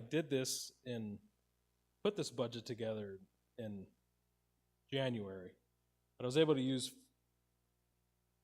I put it together in January and February. I was able to use January results on average rates per round, which was good because I didn't have a lot of historical data there because we didn't really start our peak rounds until November. So what we did is we put this together to show you what the average rate per round, and what's incorporated into this is the card. So what we did is we took the card revenue, the monthly card revenue, and added that to the total revenue, and then we took the rounds by card type and added the green fee into it and then divided it. So we can get an actual picture of the average rate per round, okay? So here are the average rate per rounds per golfer type, okay, by season. So that just shows what types of revenue we're generating. A couple of things that might stand out to you here are, you'll notice that the unlimited Twilight goes down as the golf rates go up, right? So as the golf rates go up, the average rate per round for those go down. And the reason for that is because there's a lot of rounds during peak season, and the only revenue is the card revenue. So the card revenue stays stagnant, yet the rounds go up. And that just shows that our most expensive rounds for those types of card holders, their average rate goes down because the rounds go up and the revenue stays the same during those periods of time. Okay? So it makes sense that the other rounds will increase because they're paying a greens fee, and the greens fee goes up throughout the season, even though their rounds go up as well, and they're also paying the greens fee. So that just goes to show what the average rate per round is. Yes? Does that provide us with an opportunity then for the unlimited and the Twilight cards to go up? I would say no, it doesn't, because that's a discounted round. I mean, that's doing what it's supposed to do. It's just showing that though, when we have those rounds, well, it could create an opportunity. We're not, I mean, I wouldn't, those are flat rate cards, so there's no greens fee rate. So you just have to increase the card amount, which is in this budget if you looked at it. What does it mean up there when it says green fees only? That's well, that's just to show that it's the greens fee only is, why did I put that in there? I don't know. I don't know why I put that up. I might have taken this slide from something else and it was in there and I didn't delete it. I'm sorry, but yeah, it's not just green fee, it's the card fee as well. So to get to the average rate, we included the card rate. But the point is just to show that, you know, there's some things, one of the takeaways here too is that, I don't want to say we're our own worst enemy, but just the dynamics of what we do here, sometimes we don't take advantage of the best time that we could charge for golf, the best rates that we could charge for golf, and we can't because of things like group play, only allowing our members to look at the golf rates or to get on the tee sheet at certain times. So we encourage our lower per round golf rates and our best rate times, and that handicaps us, but that's the nature of what we do. It's an amenity for us, but it impacts our budget. It has a significant impact, and I just wanted to show that in these average rates, and also just give you some more information in terms of what the average rate per round is and what we're collecting per golfer type. Do we have a rather standard number of year to year of unlimited cards that get sold?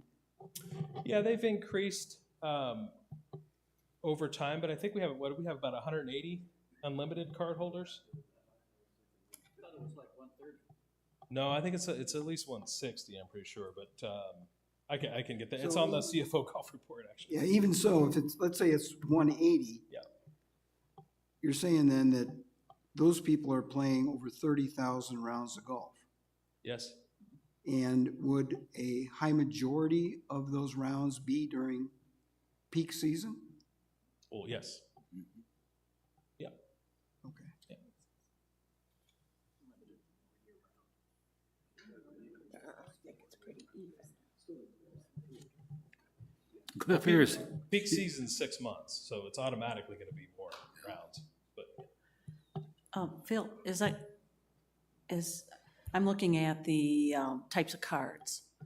I was on this committee last year, so my question is, isn't there an outside card that's unlimited that, let's say, somebody from Grand can buy? it's a discount card. It's not an unlimited card.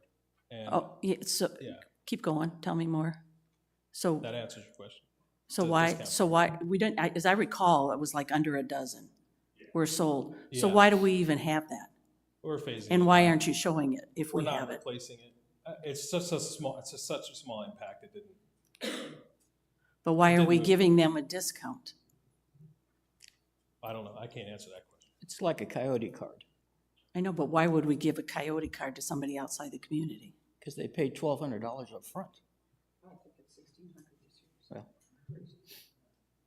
If we can stick to the budget, and then if we can answer. Well, this like, is why we related do to the stuff later. budget. Yeah, I mean, why we do something is not related to Okay. the budget, really. But, okay, so, I'm sorry, I just want to get through this, and then we can, yeah. So, but anyway, I just wanted to give some insights here, really. That's what this is for, just so I can white whistle, you have some more detail into how we budget and what things, what the impact of certain types of rounds and things are to the budget. When I ask them a question. So, okay, so I also wanted to provide kind of some seasonal numbers to show you, seasonally where we golf. So to answer your question on the unlimited cards, 21, now Twilight's in there as well, but 21,000 rounds comes from peak season on unlimited and Twilight cards. Okay? Transition, 6,700, that's 2 months. That's May and October. Those are the transition months. And then off-peak is the summer months. So 320,000 rounds. The 220,602 is our members' greens fees. So these are greens fee rounds. So, and then you've got your non-member greens fee rounds at 50, almost 60 rounds. A total of 320,000 rounds. So if we're gonna make a dollar move or impact in one of these areas, you can see what the financial impact of that would be, for the most part. Cliff, is there a distinction between the 9-hole round and the 18-hole round? No, we don't just, yes, but we don't put that in here, the details of that. But yes, there is. So there's some variability in there. Okay, all right, so you've all been waiting for the impacts of, this is the impact of what we're gonna propose, and we'll get to what we're gonna propose next. But 400,000 additional revenue at 3% increase to cover the additional costs, and 320,000 rounds budgeted. So let's talk about the proposed increases. Now, I know this is gonna get some discussion, so it's okay. At the end of the day, the revenue is kind of what we're looking for, so however we get to it, we can get to it, but we'll talk about some of the things that we're proposing here. So it's 320,000 rounds of golf in this budget. We're proposing a non-member rate increase during peak season of $3. Okay, November through April. So those rounds that you see on there, $3 per round, and that'll, so there's 191,000 overall that we're trying to generate. $3 per round will be a piece of that, and then a $1 member rate increase during peak season, November through April. So that and then Tim, to your point, increasing the golf carts for unlimited and Twilight, because we're increasing those greens fee rates, increasing the unlimited to $3,900 and the Twilight card $50 to $1,550. That'll generate $191,000 in additional revenue. So some other proposed increases: range balls, trail fees, and snacks. This will blow your mind. We can generate 20,000 in snacks just by increasing them by a quarter, which is kind of crazy. But you know, we have a lot of levers. That's one of them. So that's 20,000 of it. Range balls. I know this is a sensitive subject for people, but I've heard numerous people come up to the microphone and talk about how you can't find a cheaper bucket of balls in the world than what we have. And we still want to offer, of course, the discounted rate for our range ball card holders, our community members. It's going to be less of a discount because we're increasing the bucket to from $3 to $4. But that'll generate 100,000 for us. We sell, I don't know, about 150,000 buckets of balls, which is crazy. So we anticipate 100,000. This will generate, increasing that range ball bucket to $3 will generate, I'm sorry, to $4 will generate an additional 100,000. And then one area that, we, kind of sat around and came up with an idea here, and we thought it was a good idea, but we wanted to, of course, run it by you, is instating a trail fee for non-members who golf here that don't rent a cart. So pretty simple operationally. You come over here from Portobello or Grand, and if you ride with our members in their golf court, or you drive your own cart over here, we're simply going to ask you, are you renting a cart today? And if the answer is no, and you're not a member, we're proposing a $3 trail fee for those golfers. Okay? So here's what we're trying to accomplish here. One, we want to charge our outside golfers more to play here. But we don't want to tack it on to the public golfer who's coming here from surprise. Okay? Because the person that's coming here from Portobello or coming here from Grand, they're coming here and just paying a discount. They're coming here and paying a greens fee, and that's it. And so we're not filling that tee time with someone who's going to pay a greens fee and rent a cart. So we thought this was a good compromise to be able to increase the non-member golfers that come here to golf. And I mean, if you think about it, there's someone who's not a member is going to come here as a guest of a member and pay, is it $76? $72 to golf at 10 a.m. on a Friday. And if they paid a cart fee, they'd be paying $91 or $90, okay? But the fact that they're not paying a cart fee, they're getting a deeply discounted golf rate in March. And so anyway, we wanted the ability, we're throwing this out there to get what your thoughts on it, but that is our thought process in terms of why we put it in there. And that'll generate 90,000. There's 30,000 rounds of golf that happen here from non-members, which is half of the rounds of golf from non-members who don't rent a golf cart. And they either drive their own or they sit with a community member in their cart. Cliff, I struggled with this.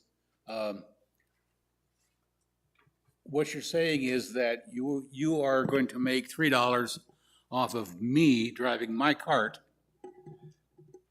hauling a non-member around. No, that's not what I'm saying.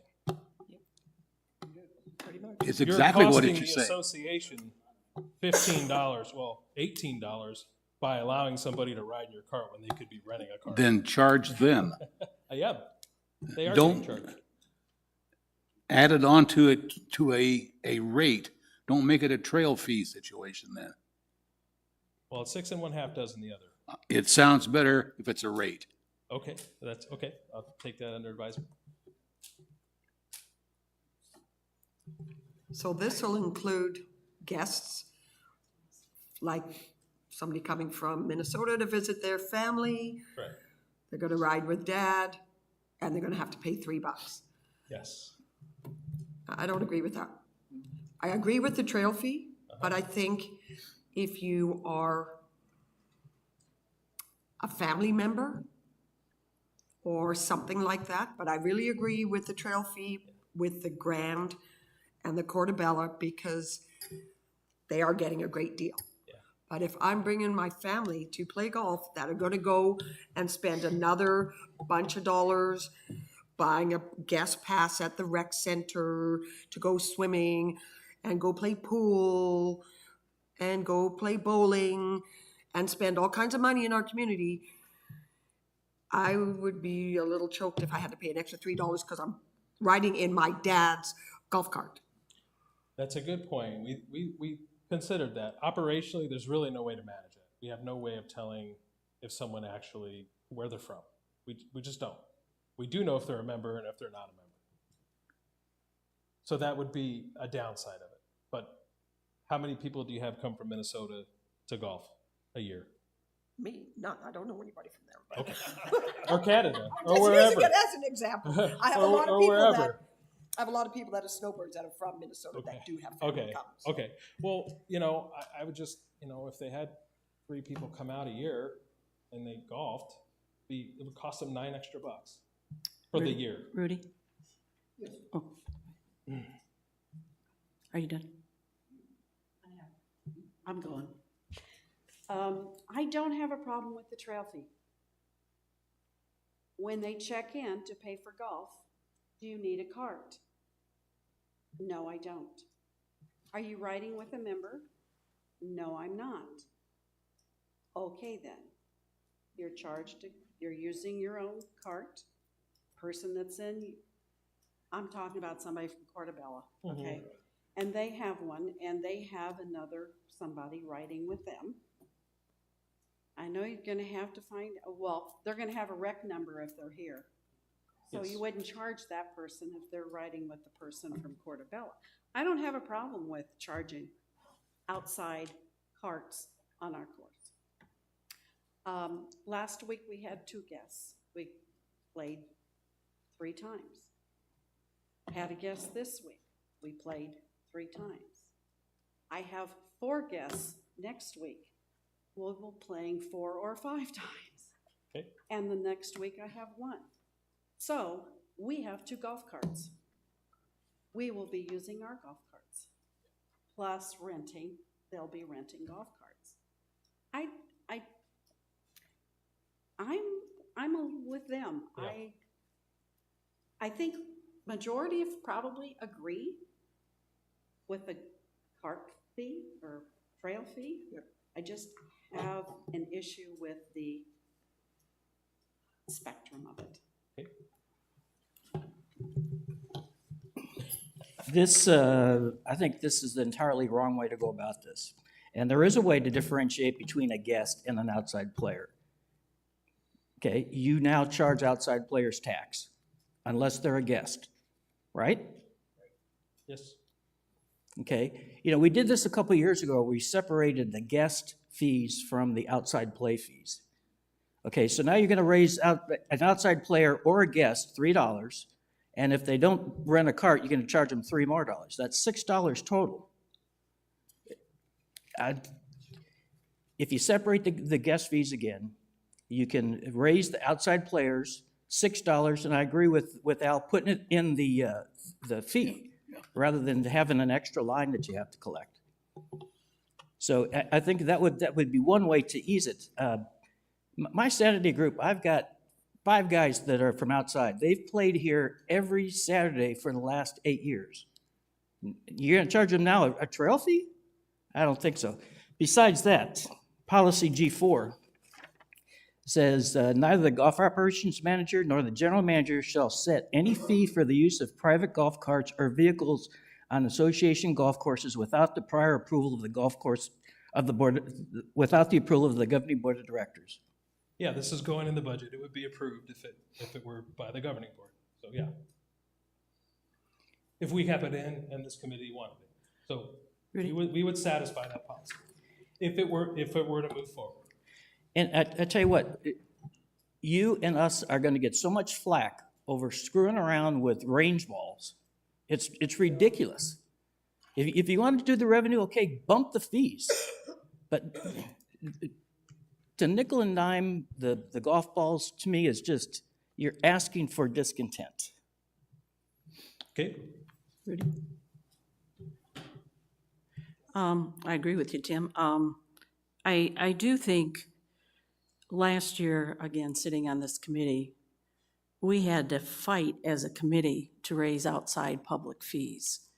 And if you look at the data, we've had the largest round of outside public playing, and we raised those fees.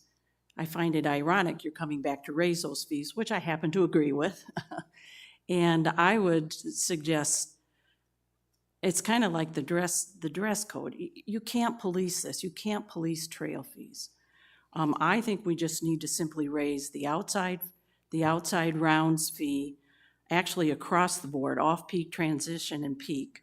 Keep the guest fees where they are, and get our revenue from there, because we went up in rounds significantly, and it is hard for inside members to get tee times during peak season. It is hard. So as a committee, I don't know what the thoughts are as from a committee perspective, Rudy. But I'd like to respond to a couple of things. I'm not sure where the irony comes into play, but our summer rates are more competitive. We raise our outside rates in the summer, we're not going to get any additional rounds. We may lose people. Okay, so our summer rates, that's why there's no summer rate increase in here for public and outside golf. We're already super competitive in that. Okay, that's why we increased the peak season, because there's definitely some room in there. So we put the increase in. We can, as I started this presentation off, if this committee wants to, however we get to the number, the 400, is fine.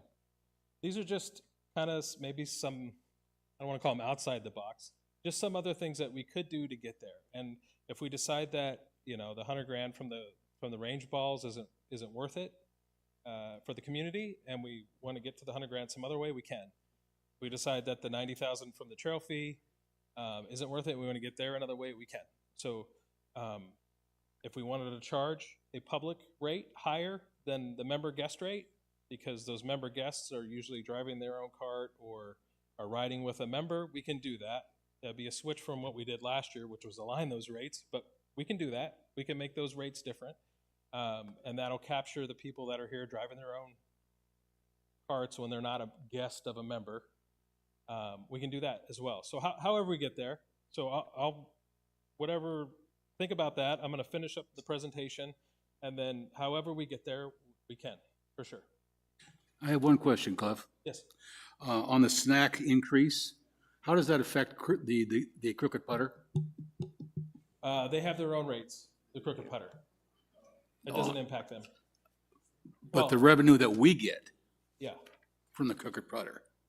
their lease. They pay a lease. So whatever they charge, they would charge whatever they charge for their snacks. We would. This doesn't impact their snacks. It's just the ones we sell at our pro shops. Okay, but we've got our golfers buying beer, buying candy bars, buying hot dogs, the whole bit, and we lose that revenue then. Yes, we do. We do get rental income, but yes. Is the rental revenue enough to satisfy us for that? It is, just because we're not in the restaurant business. So we would just have a snack shop there. So if we had a restaurant and if to keep the prices down, it would be subsidized. That is our opinion. If we ran the restaurant If we just had a snack shop, no restaurant, we would be coming out better. I haven't done the analysis on that exactly, but maybe a little better, not much. Okay. All right, okay.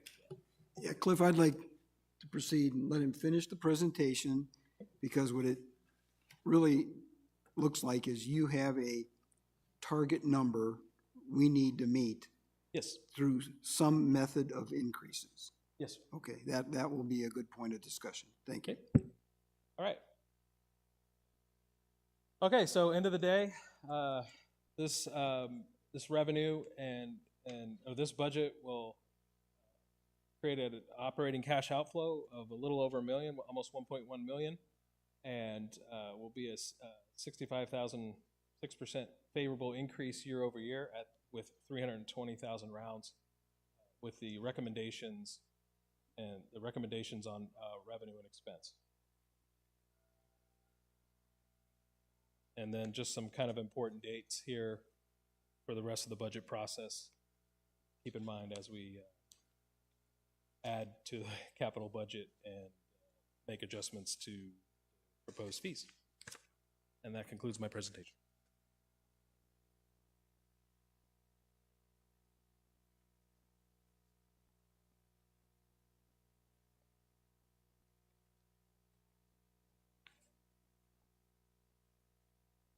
Okay, thank you, Cliff.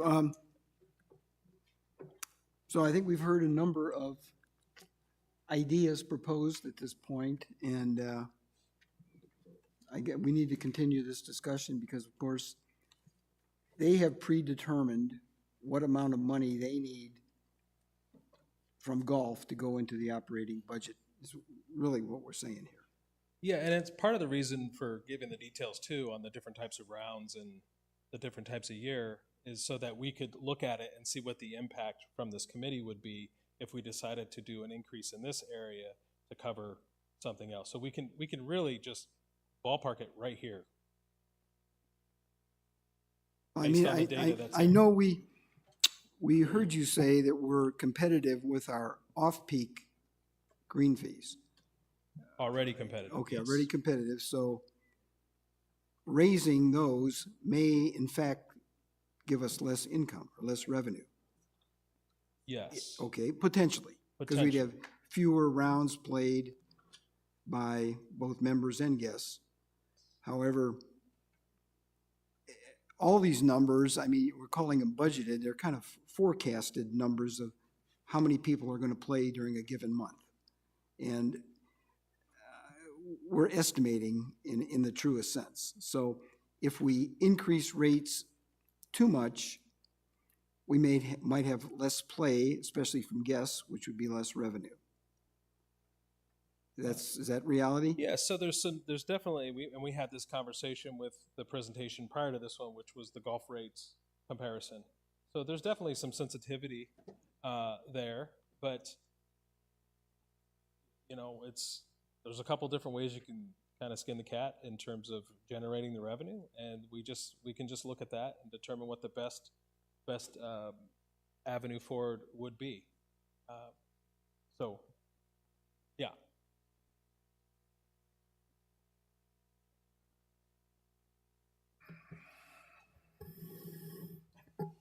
Only because you smile at me, then I smile back. Okay.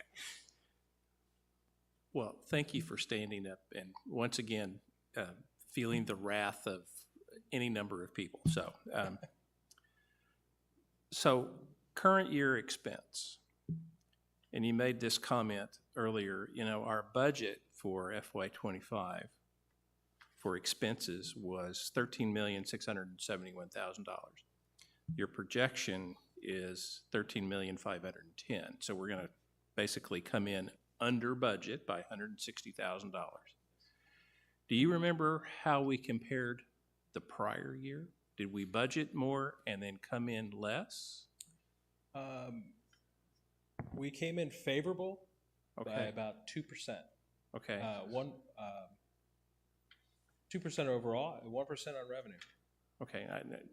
That doesn't mean anything to me. And 100 maybe you don't remember the number. I guess About the the same, point. about 100,000 or so favorable. Okay. So where I'm going at this is it appears, at least on a very small data set, that we over budget expense. We end up saving money every year. We don't spend as much money as we project we're going to spend. And that money goes into the general fund, right, or the reserve fund. Yes. So I guess I'm simply suggesting perhaps you could sharpen your pencil just a tad. And because if we're consistently putting money into the reserve fund because our expenses were less than we budgeted for, you guys are doing a good job saving money someplace. I'm simply looking at it as, could you not offset some of the need for extra revenue by the fact that you're consistently saving money every year? That makes sense? I would say anything can be done. When we put the budget together, we put it together based on the ideal scenario of what we're going to provide. We know we budget 86 FTEs for Todd. We know he's not going to end up at 86 Right. FTEs. Okay, but whatever we save in labor sometimes gets eaten up in outsourced labor. So it's just, plus here, minus down here. But I wouldn't put a budget together like that. I don't feel like we need to put a budget together like that. But if this committee is saying we don't want to touch the rates, and there's a potential that instead of losing 1.1 million or subsidizing 1.1 million in golf, that we may subsidize 1.2 million in golf, then this committee can make that recommendation. Well, I guess I look at it because there was a slide somewhere in here where we talked about, maybe it was in the budget packet, we looked at the deficit that golf ran, and every year was different. I mean, I don't know that you have a target that you're trying to get to every year. And I don't have a problem with, a $1 rate increase for peak season for member play. I would consider going another $1 higher for outside members. But I'm simply kind of trying to get to, there's a number of things that I think, are hot button issues for the community. I think Tim's right. I mean, the golf range balls are going to go over like a lead balloon. And so I'm looking at a way to mitigate that. And anyway, I kind of look at it and go, it seems like we're generating more than we're really spending based on the budget numbers that were presented here. And so I was simply saying maybe you run a little less than a margin. Now, again, having said that, I realize that you're dealing with a very large number here and you're running on a razor's edge. I mean, I look back at the number of rounds you played versus what we're actually going to end up coming in at, and it's like 0.4% difference. I mean, I don't know that you could have predicted much better than you could have. So I'm simply saying, it seems like there's a little bit of float in there, and maybe we don't want to carry as much float. Maybe that's not the right way to look at it, but it's just another option that we could consider. Yeah, it's tough when you operate at a deficit on a $13 million, $12 million budget, because 100,000 is a very small percentage of that.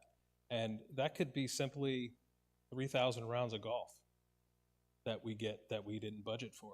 And then boom, you're there. And when you see those years where we dip under $1 million, it's those years that we get 327,000 rounds, 333,000 rounds of golf. That has a positive impact on the revenue, on the top line, and doesn't really cost us any more to experience that. And that's a lot of times market driven, but yeah, I would say that, I feel good about the expense that we've budgeted in this budget. I feel good about it.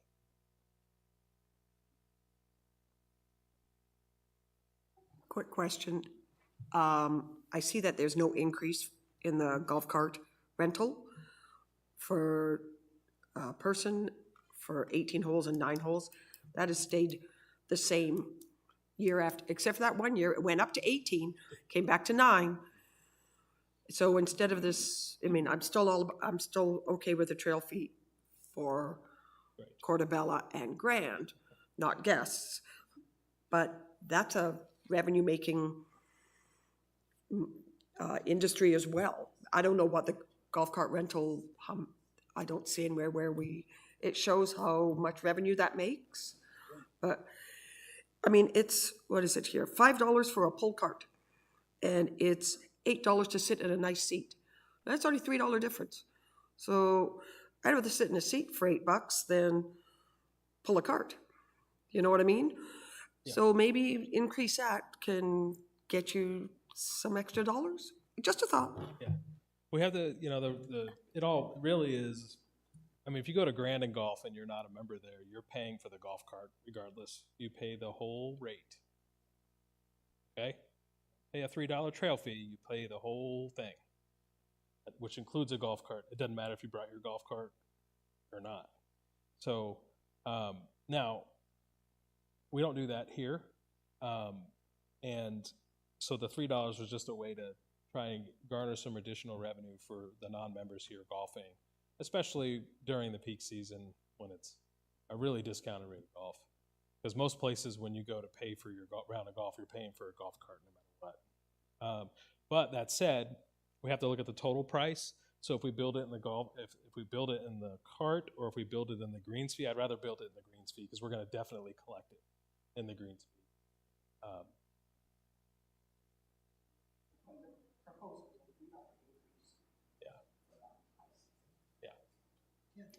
Rudy, let me see if I can help here a little bit, or make it worse. It's going to be one of those two. I think I hear the comments. I think we'd rather see the increase not to member guests, likely not to a trail fee because it's really hard to monitor. You can just come in and say, I'm a guest. And that you really give Phil the flexibility by not increasing range balls and having no public trail fee or member guest trail fee. And then I think you could have the flexibility to find what you need to find. I tend to agree that you will hear an uproar on a trail fee and you'll hear an uproar on the range balls. And I think monitoring the trail fee is like monitoring what you're wearing. It's really hard to do. We didn't have to create a revenue line item for trail fee, by the way. It was already there. So at some point we were charging trail fees here, whatever it was. Yeah, but that doesn't mean it's right to do now. Well, I'm just saying. I'm not sure the logic on that, but that's okay. Just so a fun anyhow, I fact, don't know if that's the all. committee, I know we can't vote, so if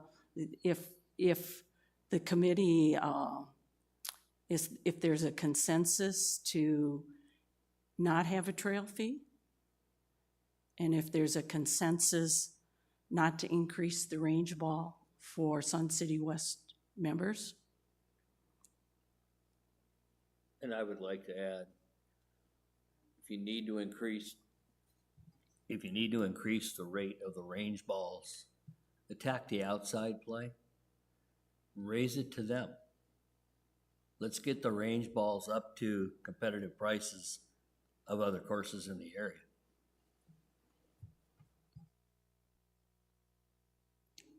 Can you do that? I mean, Yeah, I mean, if you pay by a credit card, it's $5 a bucket. If you're paid by a member card, it's $3 or so we sell the range card to our residents at a discount, so they have to show their card. And that's what we would do with the public, but the problem with that is now you're pushing everybody inside to the pro shop, because we take cash at the machine, so cash is non-discriminatory, right? So we either take that away and then push everybody into the pro shop and say, do you have a card? I can sell it to you for $3. If you don't, it's $5 to Ron's. But we'd be creating a bottleneck in the pro shop at times, is what we're trying to do. the machine can't control that outside? $3 is $3. It doesn't matter who puts it in. Because you pick whether you're paying credit card or whether you're paying by a range card. I didn't know if you could set the price different by credit card and range. So credit card we don't collect, it's not set up for that, but it's cash or card. Cards we sell to our residents, but cash can be paid by anybody at one particular rate. But when they check in, the starters can just ask them, do you need range balls? And they can put it right on their ticket, they get a code, they go out there and punch it in, and there's their bucket. Right, so what I'm saying is we take the dollars off of the machine and leave that. So it's, the only way you can do it is either by a code or by the card. But the challenge with that for us is that we've pushed everybody inside, while a lot of our business is done at the machine by just putting it in there. So now, on a Saturday, if you want to go hit range balls, you've got to go to the register. And you can do that, absolutely. I mean, why would you take the dollars away from the machine? Because you can't determine if that's a public player or a resident. Okay, Dollars either way. right, Right. right. But if they do it when they check in, they can tell. Because the outside player with no guest, they get charged a tax. They can get charged whatever you want for the balls. Yeah, and I'm just talking about the range balls itself. So I can take a credit card inside, it's $3 currently, or you can pay $3 at the range machine. The way we would do it is take the dollar away at the machine, because I could have a $5 price for public and a $3 price for residents There's the way to do it. in the pro shop. Yeah, there's just no way to do it at the machine because you don't know who's a member and who isn't. That's what he's So saying. how hard is it to change the slot to read a rec card rather than a range card? If it's got that capability, it should be able to read a rec card. Therefore, if you slide your rec card, you get this rate. If you don't have a rec card, you're going to get the other rate, whether it be cash, credit card. It's not built into the Yeah. functionality. Well, what would that cost to change I that? can't give you an answer, but we can look into it. No. Oh, no. But that's not the way it's configured at this time. So if you get a golf card, if you get a range card right now, you're paying $1.50 for a bucket of balls, right? $1.50 for a bucket of balls. That's why we just said, we got the cheapest balls in the world. But that was the result of raising the range ball fees and the recommendation that Sun City West members would get double the amount. That recommendation came from. Well, yes, we Right. we increased. Right. Yes, it was still Because the you same had rate. to, right, you that's what wanted to we're- keep it the same rate. That's And right. that's the only way you could do it with the machine. Yeah, I know So why we this did is it. machine driven. Yes. Yeah. So again, we can get at it another way. It doesn't have to be with range balls. We were just thinking at $1.50 a bucket, that's pretty cheap. And now we're going to be putting covers and building structures over those range ball machines. The costs just keep going up for range balls, but We can, we can just add it to the greens fee, that's okay. You guys want to pick the wrong fight. I mean, seriously. There's no fight, I'm just saying, tell me where you want to do it, and we'll do it there. Okay, doing some quick numbers. Say there's 180 annual cards, and that is what? How many rounds? You figure that out. Just on the back of my book here, that's like 280 rounds that the annual cards are playing on average. Okay, going up $100, that's like a quarter a round. The annual card needs to go up higher, and so does the Twilight card. I don't agree. Well, you have an annual card? I do. But the annual card has consistently gone up every year, and the Kachina and the Coyote have stayed the same. That's And because this they year- pay point of sale. Well, I get that, but this year, for November to April, it's a $1 increase for the Coyote and the Kachina. And the rest of the year is the same as last year, where Unlimited, which has consistently had 30,000 rounds of golf, which is what it said, over the last 5 years. So that's pretty consistent for them, and they're the only ones who have also consistently gone up in price. In the last 3 years, That's it's not gone true. up $400 now. That's not true. Every time I use my Kachina card, I pay more this year than I did last year. This year, I'm talking about the increase this year from November to April. It's a $1 increase from last year, from November to April. If you compare the two. So $1 and then it's $100, and I'm not sure why Unlimited people, that's a lot of rounds of golf. They're gonna have to play 300 rounds of golf to make that seem feasible. Are you trying to eliminate that Unlimited card? That's me? I don't know, somebody. No, heck no. Again, we want to provide the cheapest round of golf for our members, we really do. So if you golf enough to make that pay for itself, good for you. I mean, I think that's great. We do have to raise it because we're raising the rates, the greens fees for the other cards by raising the actual greens fee rate. So that's why we put a card increase for Twilight and Unlimited, because they wouldn't have an increase if we didn't make the card more, but we're not driving people away from anything. It just seems to be the only one that gets increased. The Kachina, when was the last time Kachina and Coyote got raised? Yes, I understand. You raised the fees a little bit, but $1 for the 6-month period, and the fees are still, it's just a little irksome when you're an Unlimited player. If you golf 100 times as a Kachina holder, you're paying an additional 100, which is what an Unlimited card holder is paying. So I think it's pretty comparable.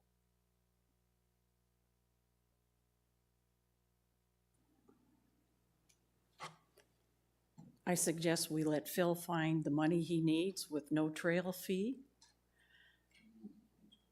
and no range ball increase. With a focus on public. And golf carts, I'll go with golf carts.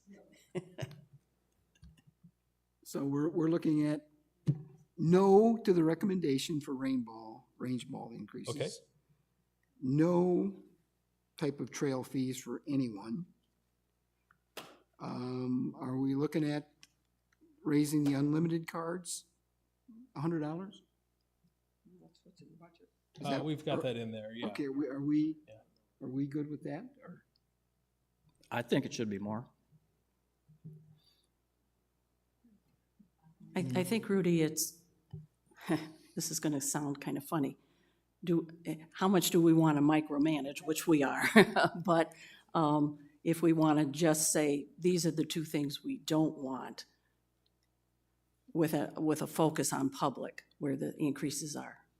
Okay, would that leave you enough flexibility to come up with potential solutions to this? Yes, absolutely. I mean, the $3 trail fee is focused on non-members, but we can get that out of a greens fee, so that's fine. We can put that in the greens fee.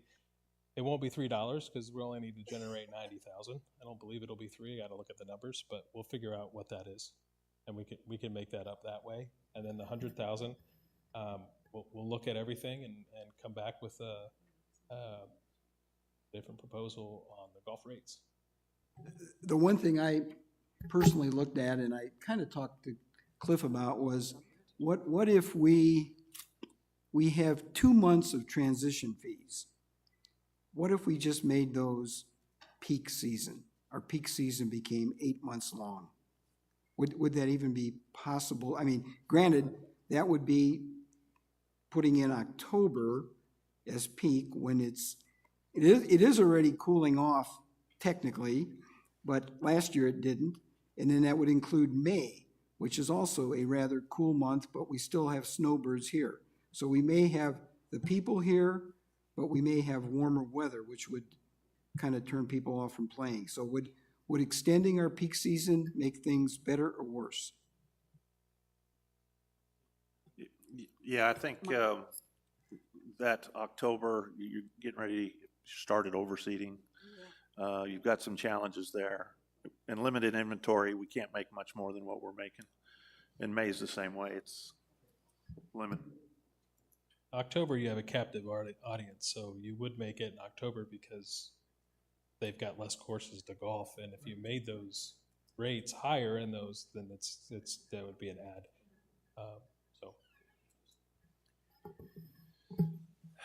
It's another opportunity for you to smile at me, Cliff.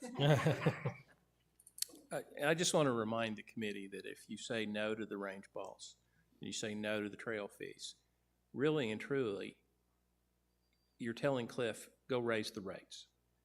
That's really his only other option, go raise the rates. So ask yourself the question, which is going to cause more consternation in the community? Range balls are an optional thing, okay? Trail fees, you know, I suggested trail fees a couple of years ago, and I was told we couldn't do that. Okay. Just consider who's going to get more bent out of shape. The people who go hit range balls, 3 times a month, or the people who play golf 3 times a week when you raise the rates again. I mean, we had the discussion earlier, a couple of months ago, about the fact that the golfing community has really taken a substantial brunt of rate increases over the last few years because there's really only 2 main revenue sources, member dues and golf fees. Okay, so I think what Cliff's tried to do in this budget is minimize the impact to the golf fees by putting some other things on the table. Now, personally, I don't have a problem with the range ball increase. A lot of people in the community will, okay? So it's just a question of you take it from one hand or you take it from another. Which one do you want to do?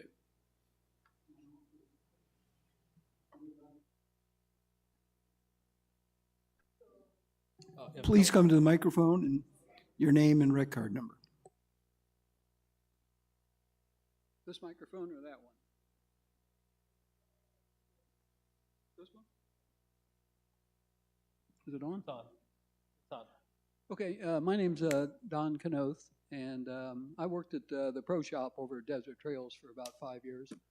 But I'm listening to what all you're doing here, and I would think that if you increase the balls to $4 for a half a bucket, $8 for a full bucket, leave the range card at the $90 for the members, and ask the members that complain about it, well, why don't you go buy a range card because it's only $1.50 a half a bucket if you buy a range card. That's what I would do. It would be a little more. It wouldn't be if the range card rate would go up a little bit. It's still a deeply discounted rate, but it would go up. I didn't do the math on it, but it would be 180 divided by 4 instead of 180. Those range cards do not have an expiration date on them, do they? No. Okay. They're like forever stamps. It's an investment for the future. Yeah, that raises an interesting point. How much is the budget going to raise dues? We have a $28 dues increase in this budget. And what percentage is that? 5% roughly, 4.9%. Okay, so if if we, in the golf world, did not come up with this additional revenue, it would essentially translate to the dues for everyone would need to go up to cover the operating budget for next year. If we kept the reserve fund allocation at what it's at now, which is approximately 7.5% and 1.2 million, yes.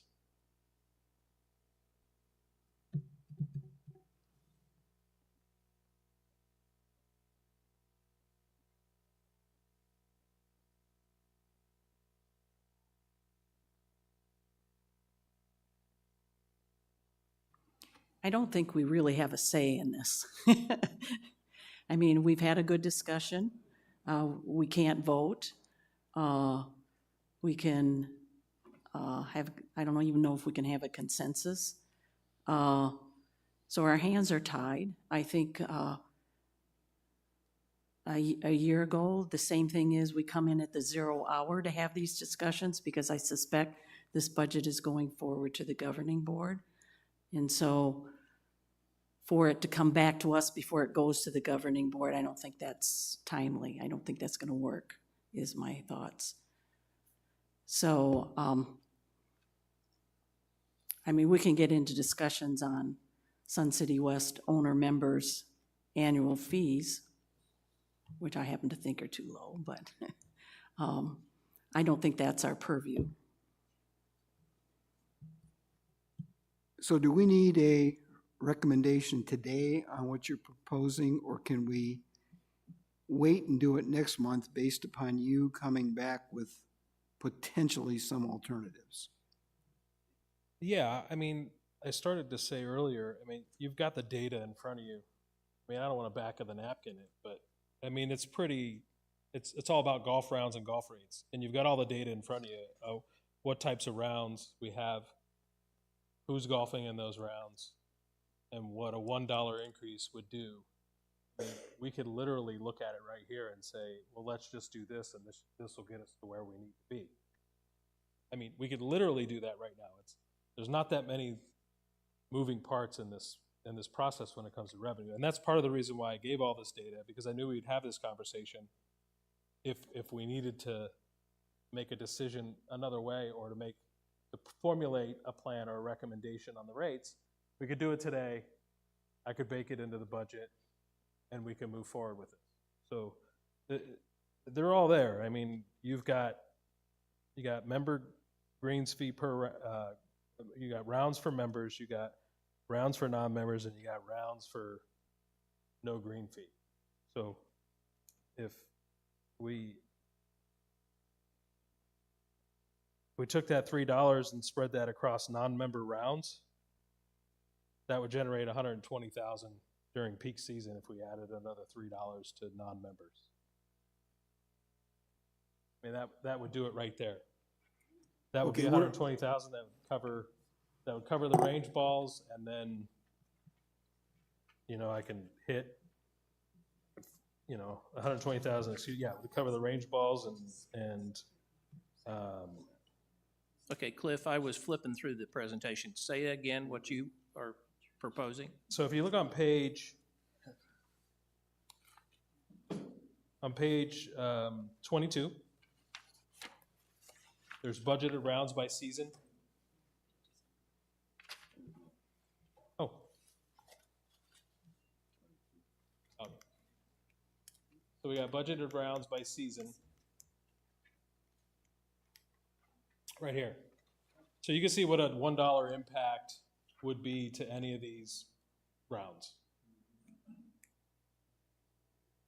So if we said, okay, you know, we're gonna do a $1 increase in transition for members as well, that's member green fee rounds, that would generate approximately $30,000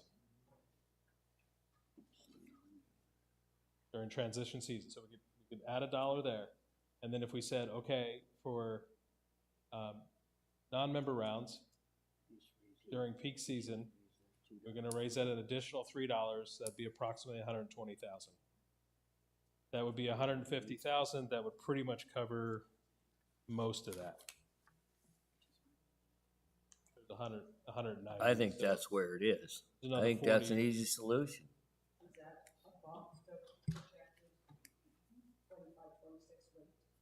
Proposal, yes, so that would be on top of what we're currently, yes. Okay, Correct. so what are you suggesting the increase in the outside rates should be? I would 6 or say during peak season, do a $6 increase in outside rates. I'm looking at you. What's your reaction to that? During peak season only. Yeah. Yeah, so we're going from 72 to 78.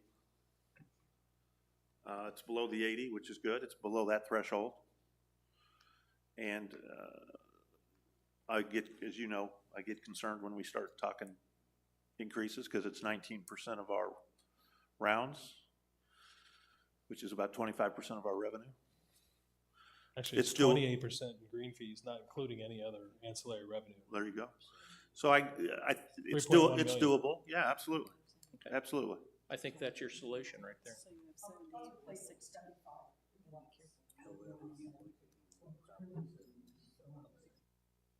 Yeah, yeah, it'll be on top of that, so it'd be 78.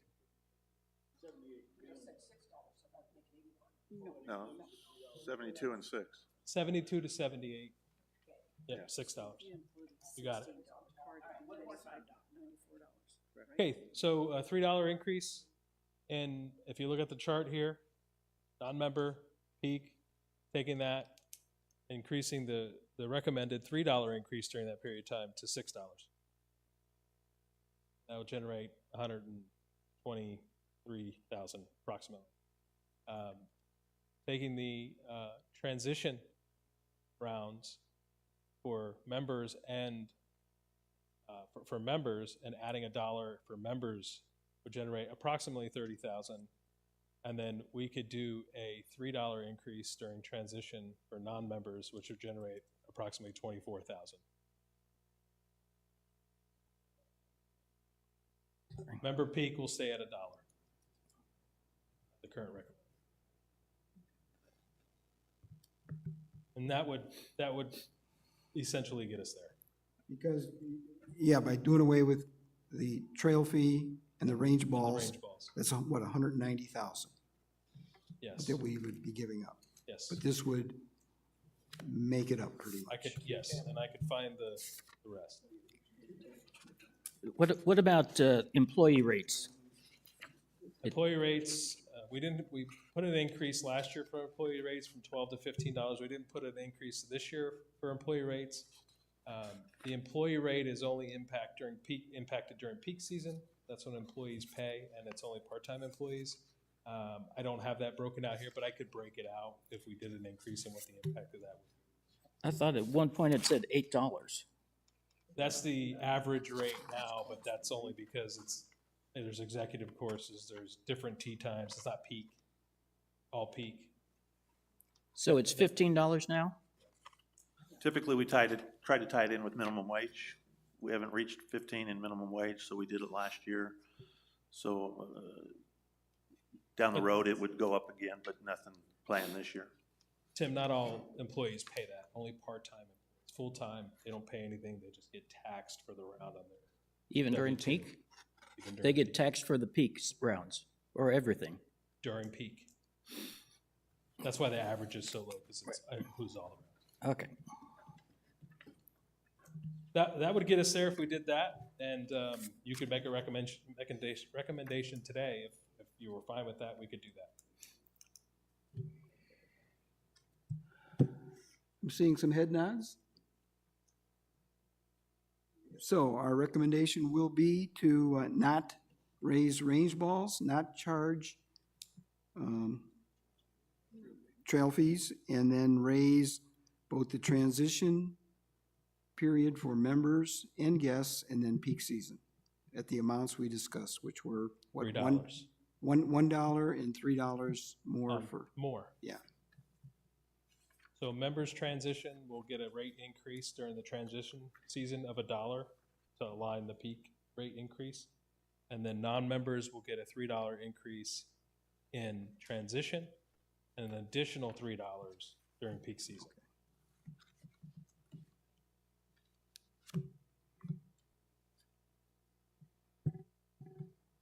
we've reached a solution. Thank you. Okay, do you need to cover the rest of your slides, or is that just for information? Well, that's it. We're done. You know, having said all that, I do think that I heard sentiment, at least for a fair number of people on the committee, that there's the belief that the people from Portobello and Grand are taking advantage of the golf cart situation. I really would encourage you guys to try and come up with some way to recover some of that expense. And, you know, and I don't know what the right answer is. I know what it is. Dynamic pricing. We're working on that.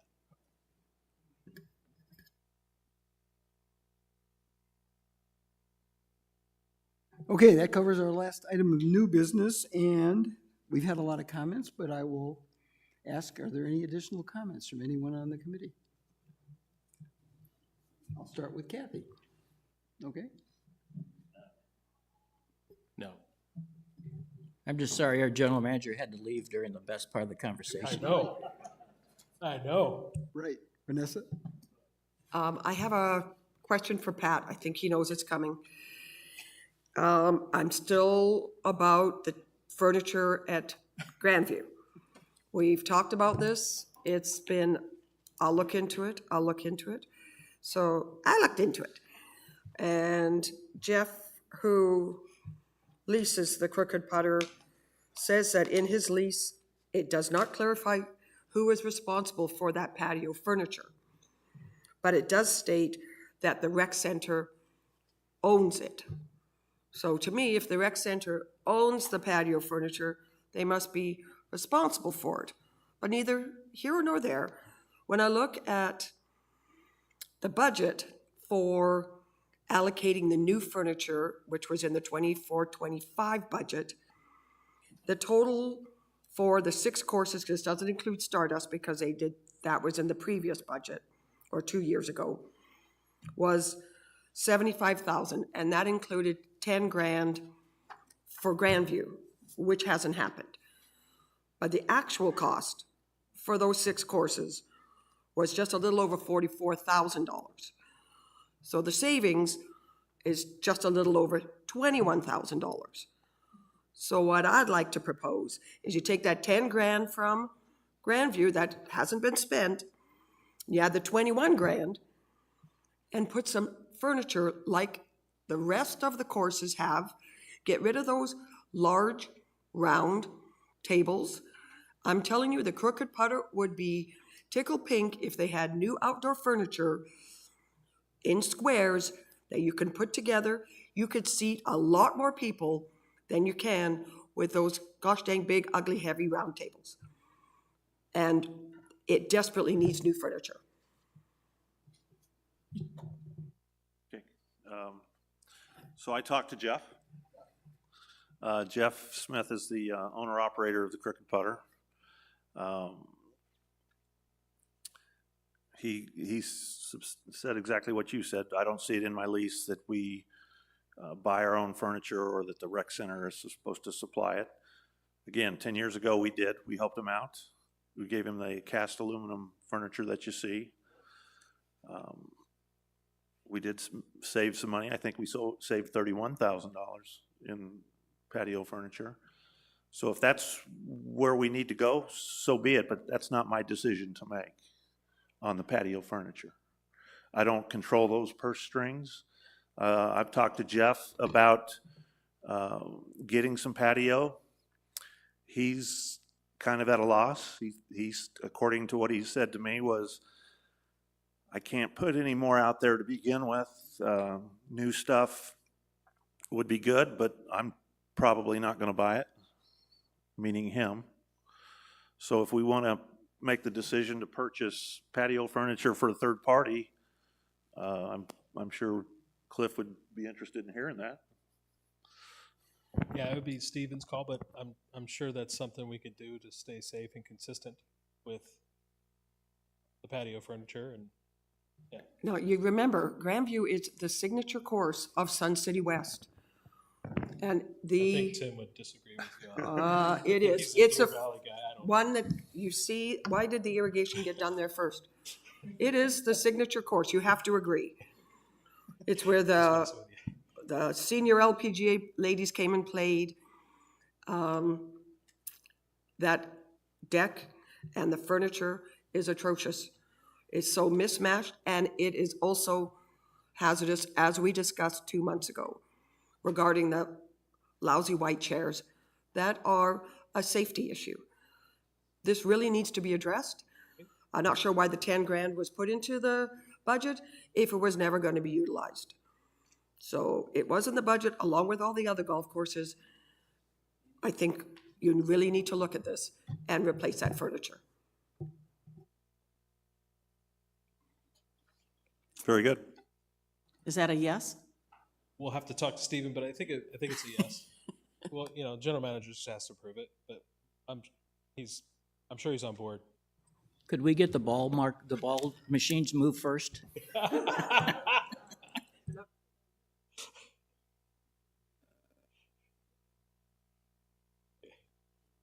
Now, Vanessa, who's going to buy that? Who's going to pick out that furniture? I think it should be the same furniture that you've got for all the other courses. See, that won't work for him. I can't imagine 4 fish fry plates and beer around that small table that we have. That won't work. He needs bigger furniture over there.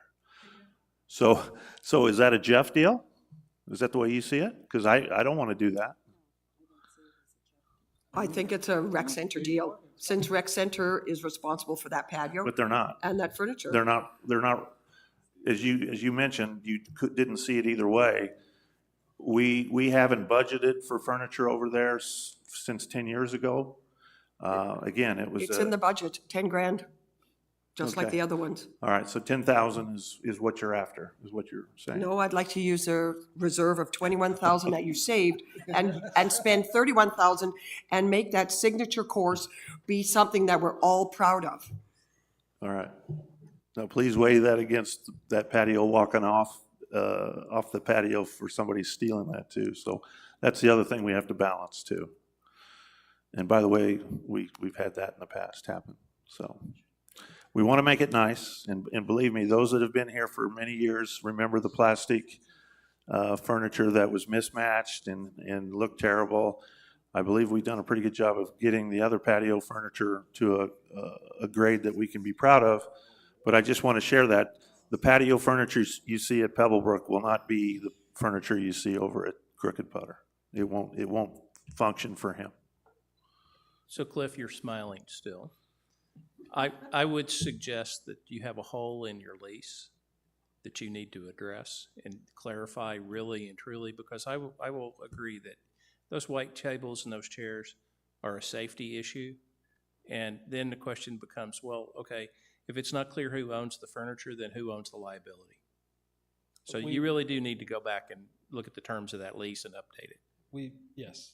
The lease has just been renewed, and if it's not in the lease, then we own the furniture, even though 10 years ago we didn't own it. And there's the answer to the question. The funds, as far as spending them, I just need to get my general manager to say, yes, go spend them, and then we'll go do it. And I think we got our answer.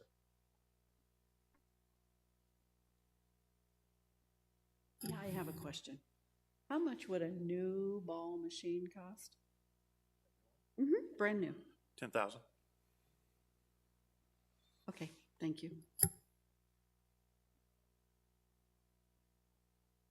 No one online? Anyone in the audience? Please.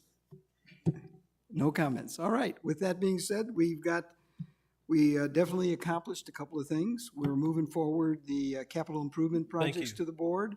Thank you, committee. We've reached agreement on a potential golf fees for next year to support the operating budget. Pat will be looking into a timeline for the moving the ball machines, and the general manager has agreed to it, so we'll look at how we will do the funding for that and make it happen, let's just say, as quickly as possible. Also, the chairs will be looked into, but With that being said, it's 4:04. Meeting, well, let me just say the next meeting will be on April 10th. And at this time, 4:04, meeting adjourned. Thank you.